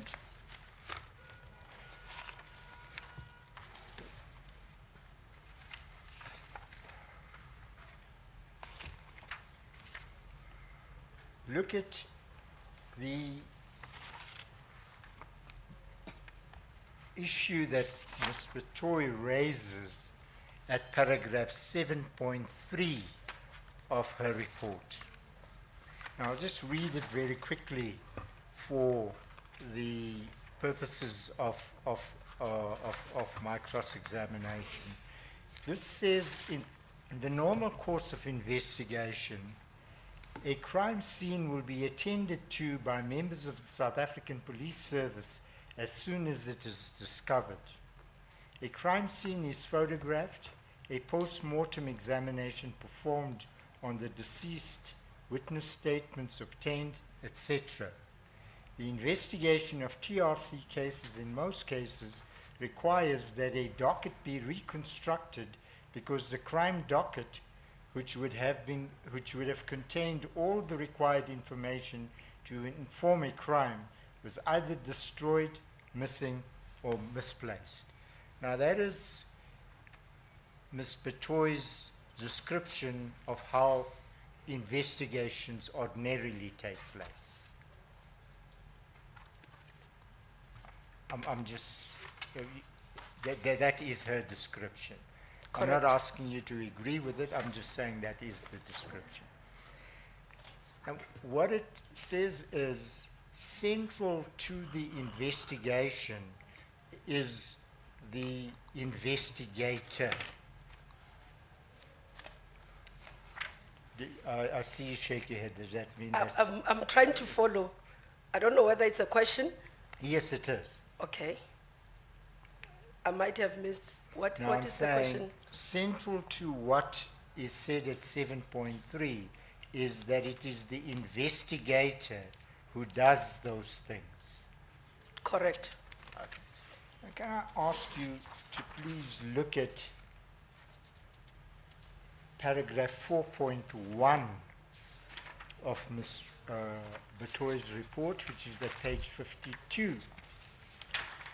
And what she says is that the approach adopted to TRC cases is, and that appears at the third line of paragraph 4.1, that this is aimed at prosecution directed, prosecution guided investigations. Correct. You see that? And it seems that the approach adopted is that it is the prosecutor who guides the investigation in respect of TRC cases. I wouldn't know completely, Advocate Sonia. I'm just saying that's what it seems like here, but perhaps I could take you to another passage. I'm very worried about making assumptions, No, I understand. especially under oath. I understand perfectly, Minister. Now, take you to paragraph 5.5 on the next page, page 53. You see it says, once an investigation is registered and an investigator appointed, the matter is referred to the DPPs to appoint a prosecutor. All prosecutors must guide the investigation from the inception of the matter.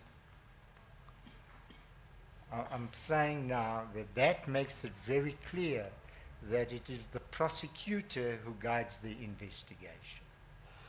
Commissioners, may I say something? This area of work, these are detailed operational matters that a minister cannot get involved in. As much as the advocate is explaining, I wouldn't be interested in these areas. I'm interested in the output. Are you dealing with the prosecution? How are you dealing with them? Are you meeting the targets? Yes, but wait for the question. It's still coming. Oh, okay. Now, Because my concern was that it seems like he wants me to confirm. Yes. And it's No, he operational wants, matters that he I wants can't you to confirm. understand what he is referring to. Okay. now, Minister, we know from evidence that has been led mainly through the NPA that TRC cases have in fact been prosecution guided or prosecution or the investigation of TRC cases has been prosecution guided or prosecution led. I'm just making that point to you. You are not here, but that is the evidence. Now, I want to put something to you that may well have been the position prior to certain amendments to the NPA Act in 2008 and amendments to the Police Act in 2008 and 2012. Because in 2008, the DSO was disestablished and the DPCI was created by the Police Act. I'm giving you this background and you can think about it. And it appears to us that effectively after 2008, when the DSO was established, the notion of prosecution-led investigations was outdated, and it now had to be led by the police. I'm putting to you our proposition. I'm not asking you to agree with me or not. It's not correct, though. I must put on record. Sorry? It's not correct. You say, sorry, what's not We have correct? not stopped prosecution-led investigations. Yes, right, and It that's still the point happens eventually. and that's the point I'm making. Okay. And the point I'm going to ask you is, in relation to Ms. Batoy's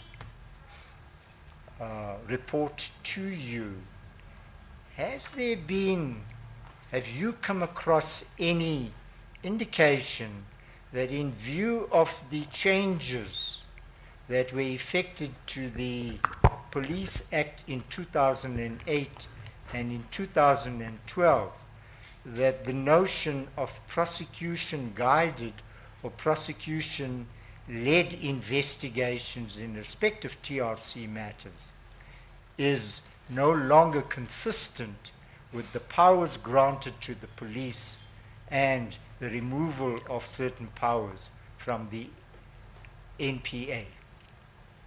I'm only asking if you have come across anything to that effect. Commissioners, if I may, and I'll make examples. NPA, and we do have cases where we do investigation led by prosecution. The current task team under Madlanga is prosecution-led investigation. The law allows, so it's not accurate to say that since 2008, with the dissolution of the DSO, NPA lost the powers of prosecution-led investigation. The NDPP, in terms of the powers, is able to do that, establish that, and do. But in addition to that, that's why there's establishment of IDEC, because those amendments as well gave NPA an opportunity to be able to do that. So you are able to do it in terms of the powers of the NDPP, and the Act allows it. The NDPP can set up a team working together with investigators, either within NPA, because we do have that investigation capacity, or can partner with DPCI to be able to do investigation-led, prosecution-led investigations. So, and just to clarify again, we do not have a specific policy that falls within area. So it can be called projects within NPA. So what they will do, the policy, overall policy of prosecution is the same. So it will apply in different times. That's why I can make reference to Section 38 policy. Section 38 policy, it applies across NPA. So it, either you're dealing with these cases in terms of specialized commercial crime, you're either dealing with the issues that relates to TRC, you're either dealing with normal criminal matters. It depends at that time what informs the approach, and the NDPP together with DPPs can make a decision to say, on this area, this is what we'll definitely do. So my understanding of the report as I received was NPA, the NDPP saying, in terms of my work, in this area of work, this is what the approach I have taken in terms of making sure that we are able to ensure we fulfill our responsibility. Thank you. Minister, the idea of raising this with you is to really ask whether you have come across any opinion on whether the 2008 and 2012 amendments to the DPCI has required that this method of investigation may not be consistent with it. I'm just asking that question. I think I'm not minister responsible for DPCI. Protocol dictates that the minister responsible will be able to give opinion about the functionality of their portfolio and their entity, whether in terms of the changes that have happened. And I would be wary to give an opinion about an entity that does not fall within my ambit. So, Minister, let me just say to you what has prompted this line of questioning. The South African Police Act, since the 2012 amendment, at section 17F, which is titled if you have it with you, that would be nice. It's at page 109 of that, Minister.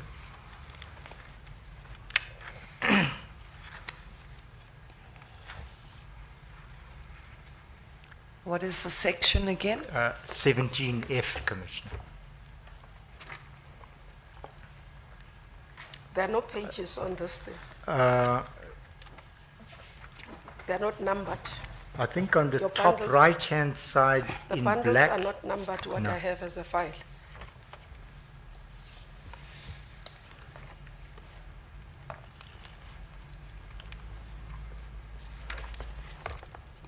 Okay. So you'll see. I'm there.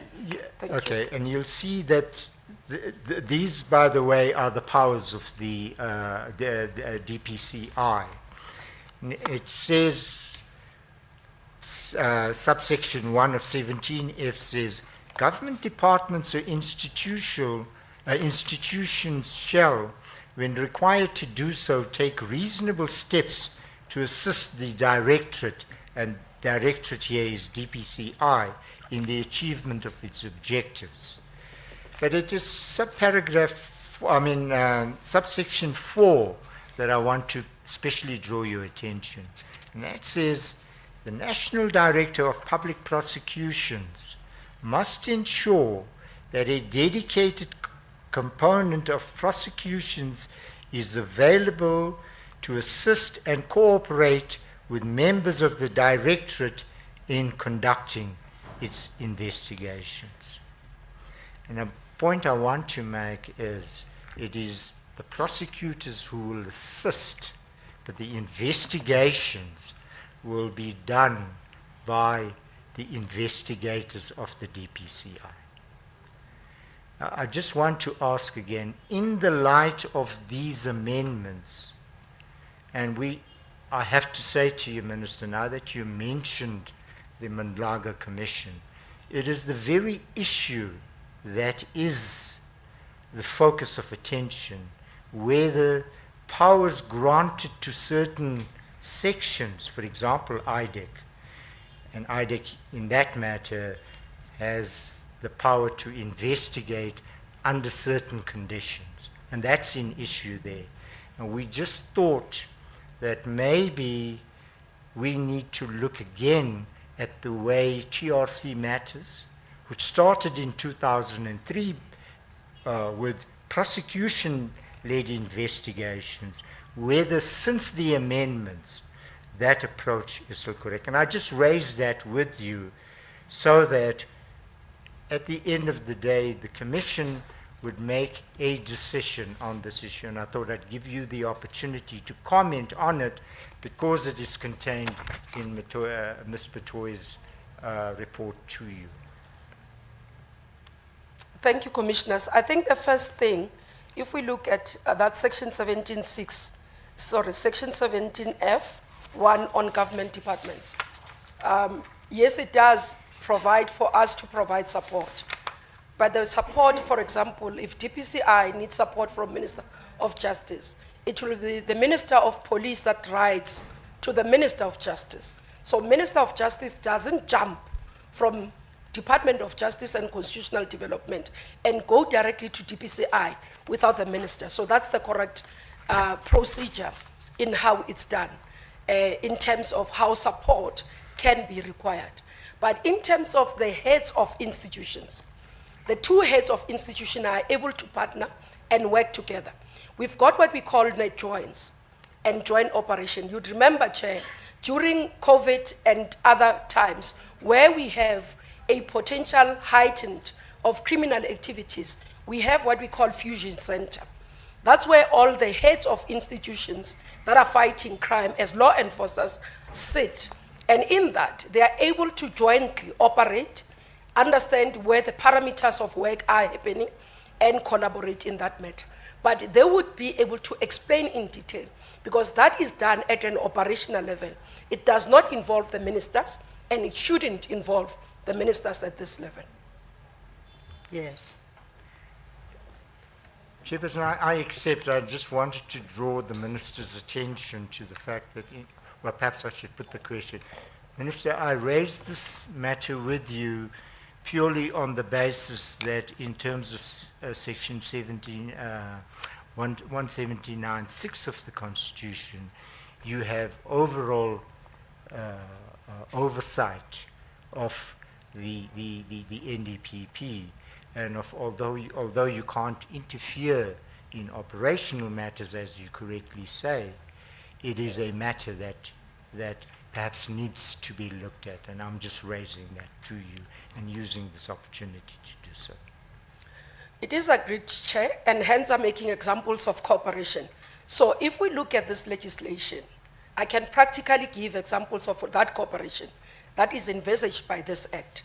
In terms of practical terms, I've made an example of Fusion Center, I've made an example of the task teams, and I've made an example of how we would cooperate. So where I'm sitting, there's no lacuna, and there's no confusion in terms of mandates, and there's no conflation in terms of responsibilities. Because if each and everyone follow their act, would know this is my lane, this is where I need to deal.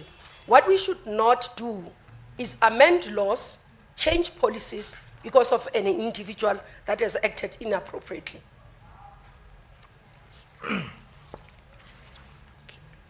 I've made my point to you about the possible inconsistency of the approach with the amendments that were introduced in 2012. Minister, I want to move on to a separate issue. My learned friend, Mr. Varney, referred you to the Rodriguez case, and he referred you to a matter in the SCA. I want to ask you to look at the bundle that was earlier given to you, where the SCA judgment is, and to refer you to the full court judgment in that matter. And I want you to look at paragraph 65 on page 26 of that judgment. Page? 65. Sorry, page 26, paragraph 65. Now, Minister, before I read to you... Page? Page 26, paragraph 65, Chairperson.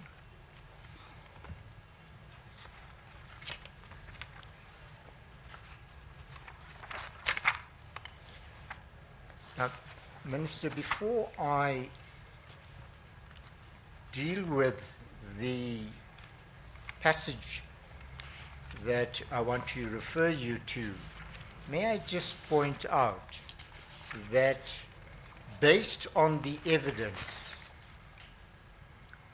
before the full court which decided the matter, and my learned friend has already told you what the matter was about, Mr. Rodriguez asking for a permanent stay of prosecution. What the evidence before the court was that there was political interference, and that those allegations were made by the NPA itself, as Mr. Varney. I don't want you to comment on that, and I accept the point that you would need to look at. But having accepted that those allegations are correct, this is what the court said at paragraph 65 regarding the alleged interference, and I'm putting it no higher than that. It says, for these reasons, the conduct of the relevant officials and others outside of the NPA at the time should be brought to the attention of the National Director of Public Prosecutions for her consideration, and in particular to consider whether any action in terms of section 41(1) of the NPA Act is warranted. Now that's for the NDPP to do. It's the second paragraph, it's the second part of that paragraph that I want to bring to your attention. It says, finally, there must be a public assurance from both the executive and the NPA that the kind of political interference that occurred in TRC matters will never occur again. In this regard, they should indicate the measures, including checks and balances, which will be put in place to prevent a recurrence of these unacceptable breaches of the Constitution. Minister, I accept you were not there at that time. May I ask you, though, do you know if the measures and the checks of balances that the full court said should be instituted to ensure that this never happens again?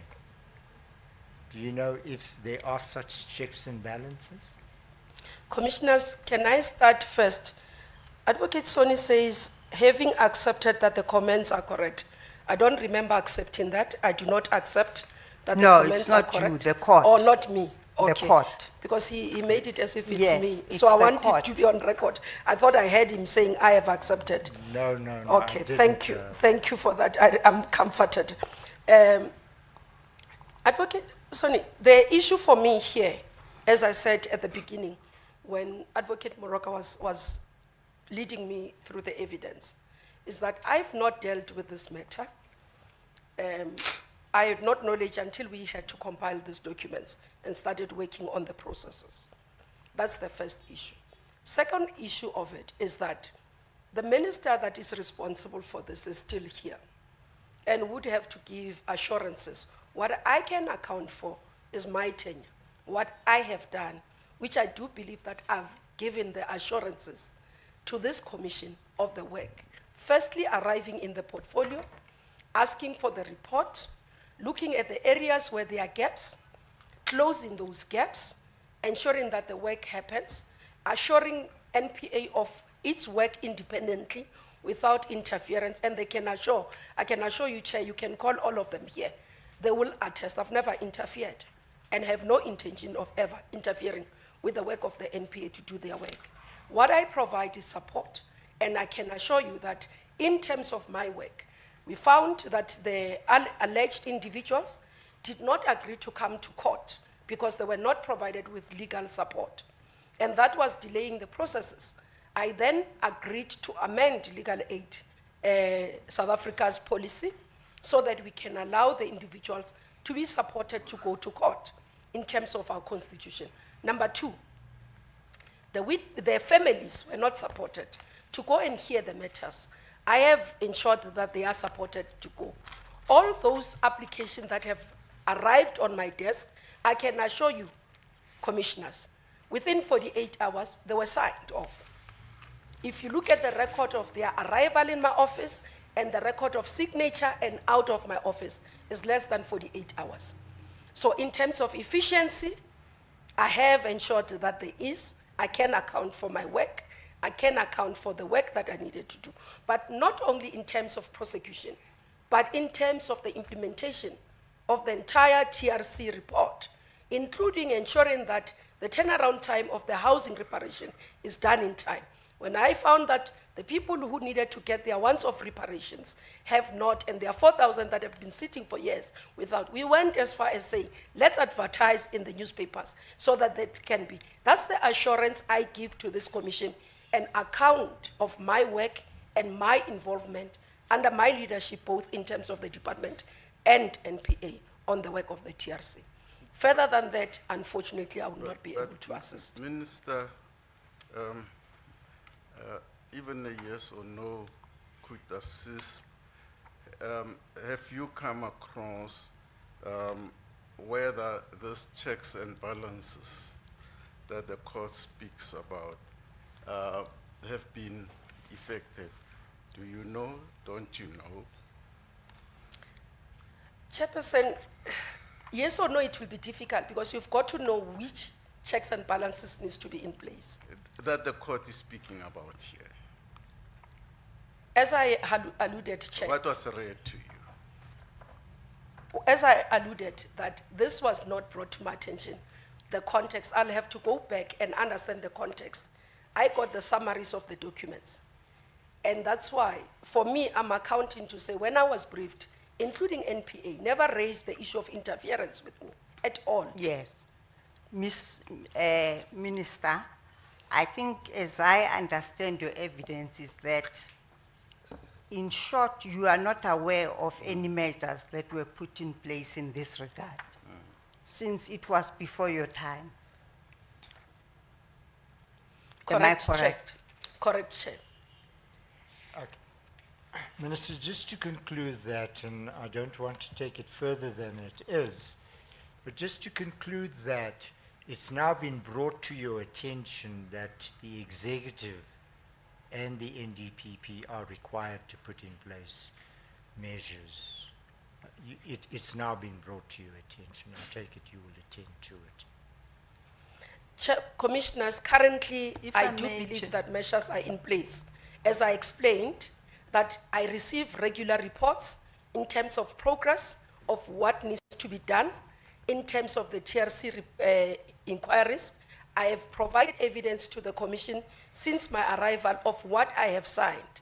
In terms of the work that needs to be done, currently is being done.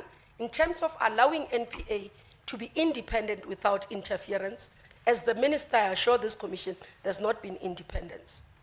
There's not been any interference with NPA.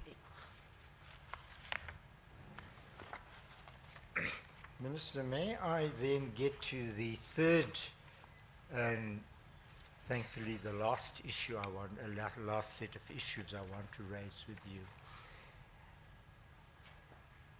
One of the matters you have raised is the independence of the NDPP, and it's something you respect. And I see you're not. Correct, Chair. Yes. Now, one of the mechanisms to ensure that there is not only independence on paper, but actual independence is to ensure that the tenure of the person appointed is secure.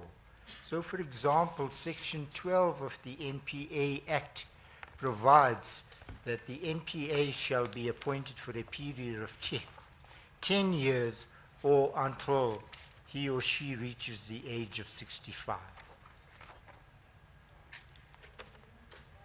I remember it. I don't have to go to it. It's Section 12, and I'm just Okay. telling you what it says.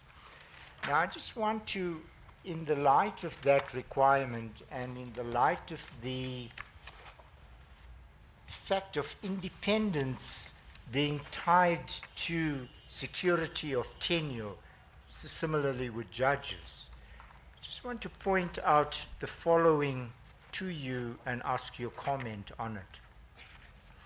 The first NDPP appointed under the NPA Act, the existing NPA Act, was Mr.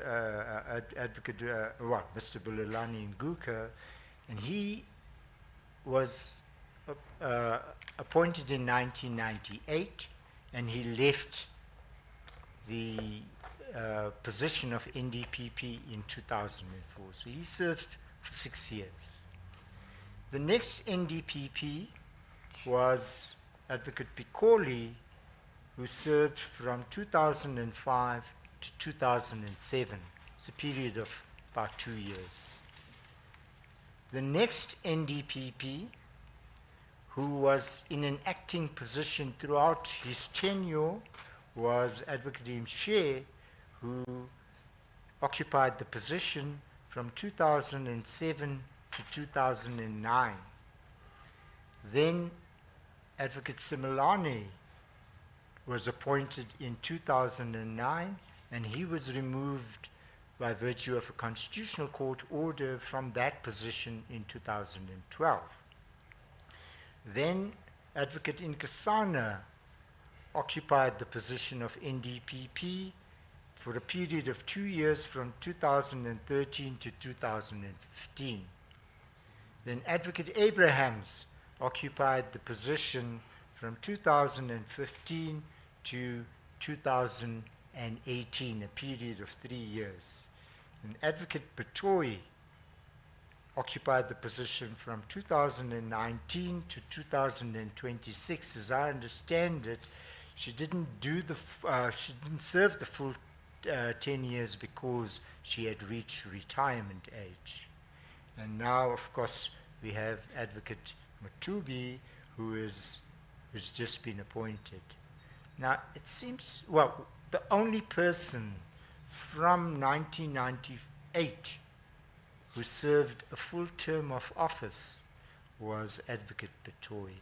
I just want to ask, Minister, how does this, or is this not likely to affect the efficacy of the entire NPA when the period of office is expected to be 10 years and it is in the period of generally about 3 years? If I may bring to the attention of the commissioners, on terms of the NPA Act, page 10, where it's NPA Act section 12, 2B, where it gives indication in terms of the removal of a national director and deputies in office. Actually, when you go from 5, in terms of when can you remove a national director in office in terms of misconduct, account of continued ill health, account of incapacity, account thereof in terms of fitness to hold office. The reason why I'm taking the commission from that page 10 to 11 is precisely to explain the check and balances that are there. It is not easy, Chair, to remove a national director of public prosecution. You'll have to hold a fitness of office to hold office, and therefore that is done with a chairperson being a retired judge. Now, in the manner that Advocate Soni is bringing, it seems that the insinuation, and I could be wrong, the insinuation is that the security of tenure is not guaranteed. I do believe that this is guaranteed. No office in this country takes such a measure in terms of removal of a person in office, including that of the president. If we look at even the cost of it, I joked the other day, I said, to remove a prosecutor from office, actually it could cost you more than 20 million. Now, with the checks and balances in terms of the Constitution and what this Act provides, I do believe that that assures the nation, in terms of the person that holds that office, that they have security of tenure in the manner that it is provided for them to have a space to take decisions without fear or favor. Because it will not be a minister, nor the president that wakes up tomorrow and saying, I'm firing you. It will have to be an inquiry that is public, that tests whether the allegations are malicious or are correct. So I do believe that these clauses, Chairperson, are one of those that we must support as they ensure the independence of the NPA. Minister, I'm making a slightly different point. I'm not suggesting that it's done maliciously. I'm just pointing out in terms of the effect for an important law enforcement agency when you have, during the period from 1998 to today, when you have 8 NDPPs, it is unlikely to result in an institution that would be properly serving its full purpose for the country. That's the only point I'm making. Could one even add that is it a good thing to have several acting NDPPs? I think Advocate Jiba was omitted from the number. So in your response, you could factor in what I've now also put to you in connection with acting NDPPs. May I factor, Chair, because that would be unfair. Advocate Jiba had an inquiry chaired by a retired, now late member of the Constitutional Court, and she was declared not fit to hold office. Sorry. You're missing the point. She was acting. She was never substantive, Ms. Moroka. I'm talking about acting. Could you then respond, Minister? I might have missed the question. I'm not so sure what I'm asked to respond to. Yes, Mr. Sonny? As you please, Chairperson. Minister, the only point I'm making is the Constitution requires a person who will act without fear, favor, or prejudice. Correct. The Act provides that in order, and it requires independence. The Act provides, and I'm saying one of the reasons for the 10-year, not the only reason, for the 10-year tenure of appointment is so that the person can act independently and not be worried that if I do something that the executive might, or the president may be unhappy with, I could be removed. So I'm just saying that what is envisaged totally is a period of office of some duration.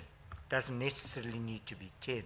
You can't have, well, it's not envisaged that it will be periods of office of just 2 to 3 years.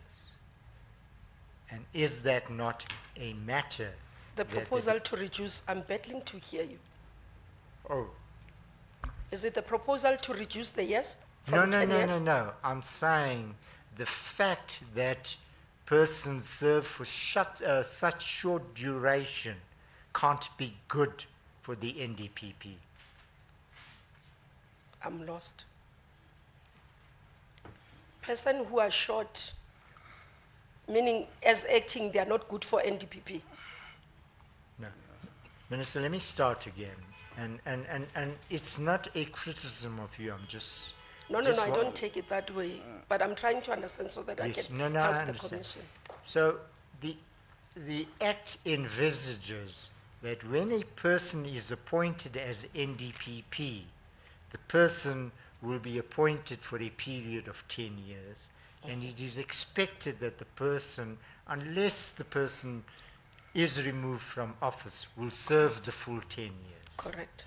And that's to ensure continuity in the fight against crime. Correct. You accept that? Yes. Now, I'm saying that if you look at how the short duration for which the NDPPs who've been appointed after Mr. Nguka served until Ms. Batoy, that is inconsistent with what was envisaged.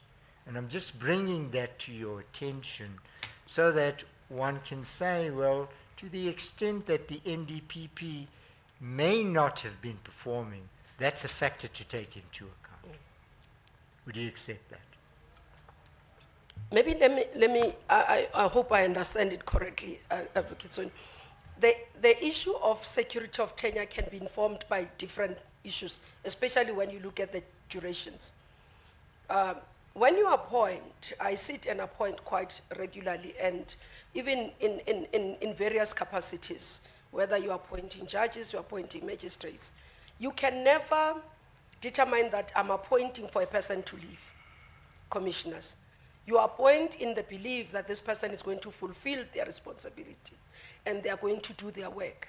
And when that does not happen, you can't say because I want them to finish 10 years and therefore I'm not going to act, because the Act does require that when something goes wrong, there's been quite a number of fitness to hold office that have been there, quite a number of all these processes, including some of them ending up in court, where there's been court challenges of particular appointments by the president on particular NDPPs.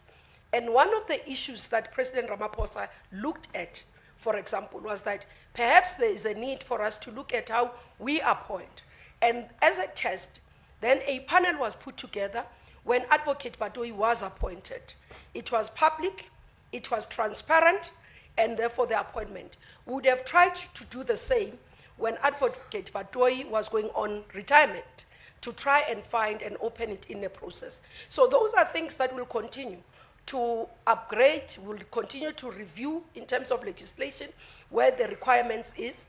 Currently, we are actually looking at the security of tenure, particularly in terms of not only the NDPP or that, but what comes across now in terms of security of tenure of the whole appointment of the president's people who are appointed in terms of the act by the president, in terms of the, because you have an NDPP that has 10 years, but the deputies are lifetime until they retire.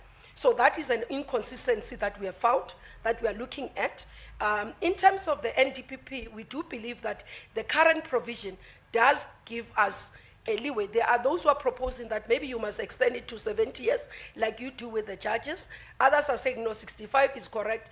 And when we do, because we are currently in the process of reviewing the legislation, when we go out in public, we look at what the public is recommending and for us to be able to deal with the issues. Mainly currently, the work that we are doing is the operational and financial independence of NPA, so that NPA can have its own accounting officer, so that the accounting officer does not become the DG of the Department of Justice, but the accounting officer will be a person that is in NPA.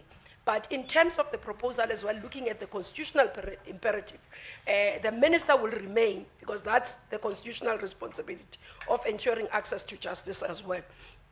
But similarly, we do not want to involve the NDPP in the operation, because the NDPP must not be tainted by issues. For example, tomorrow you have NDPP having to appear before court for corruption because the tender didn't go right. So those check and balances must still be in place to protect the office of the NDPP.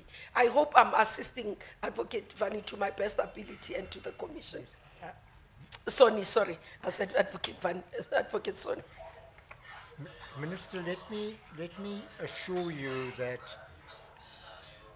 I perhaps should have pointed out that since the appointment of... Mr. Soni, maybe you could wait a bit, but you wouldn't There's let some this point background go. noise. You wouldn't let this point go because No, I won't.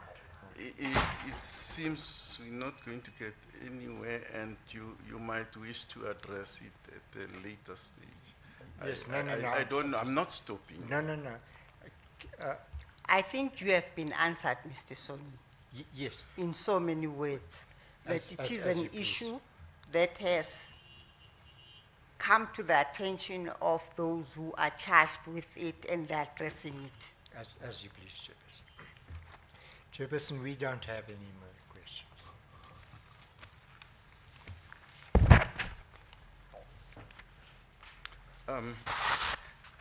Minister, just a short point, and you must excuse my ignorance when I say your report concerning reparations is the most comprehensive that I have come across. If I can then just zoom in on one aspect that it seems most witnesses would not commit, maybe for good reason. If we go to the terms of reference, because we must deal with what the President has proclaimed, paragraph 1 thereof says, the Commission must, in relation to the period since 2003, inquire into, make findings, report on, and make recommendations concerning the following, guided by the Constitution, relevant to legislation, policies, and guidelines. And I go to 1.4, whether in terms of the law and fairness, the payment of any amount in constitutional damages to any person is appropriate. If anyone can comment, you can.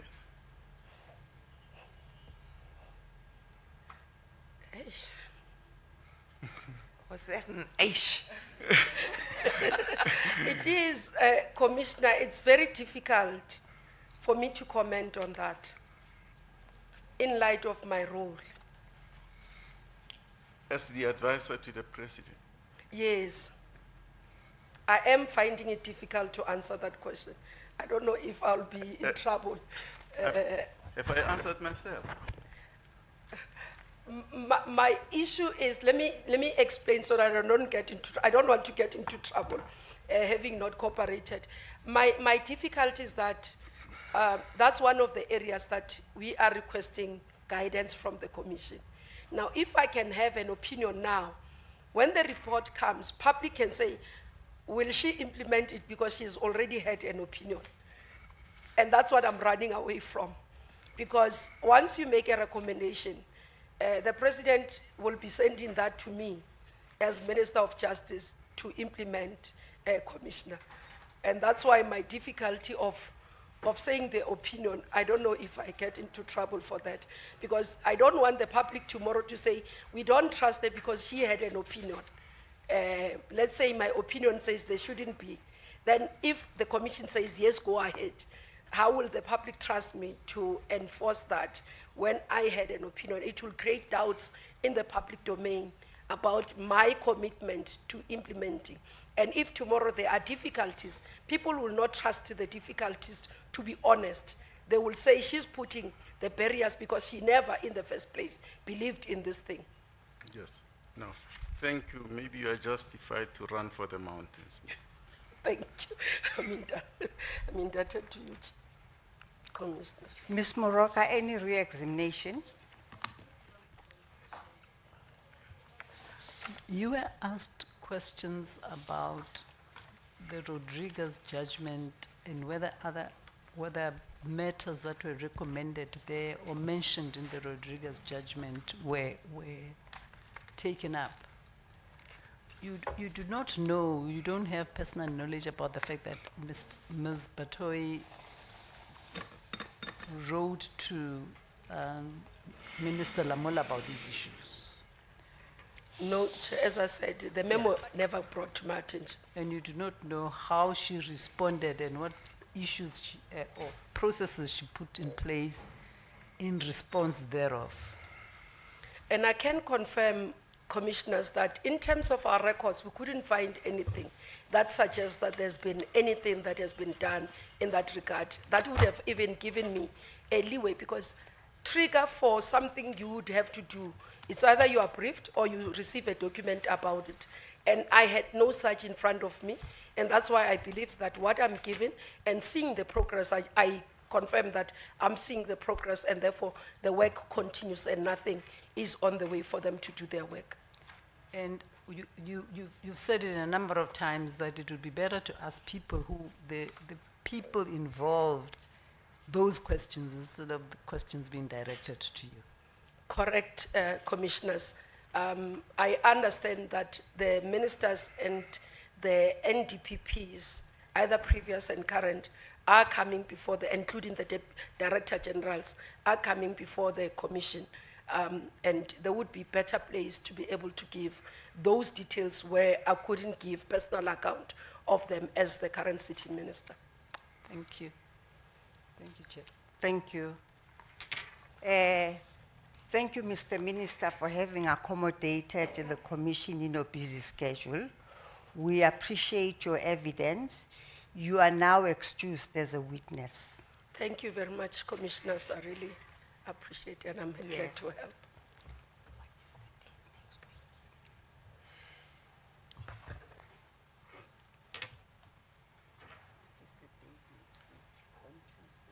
The 11th. Yes, Tuesday is the 11th of August, yes. Yes, Mr. Siminya.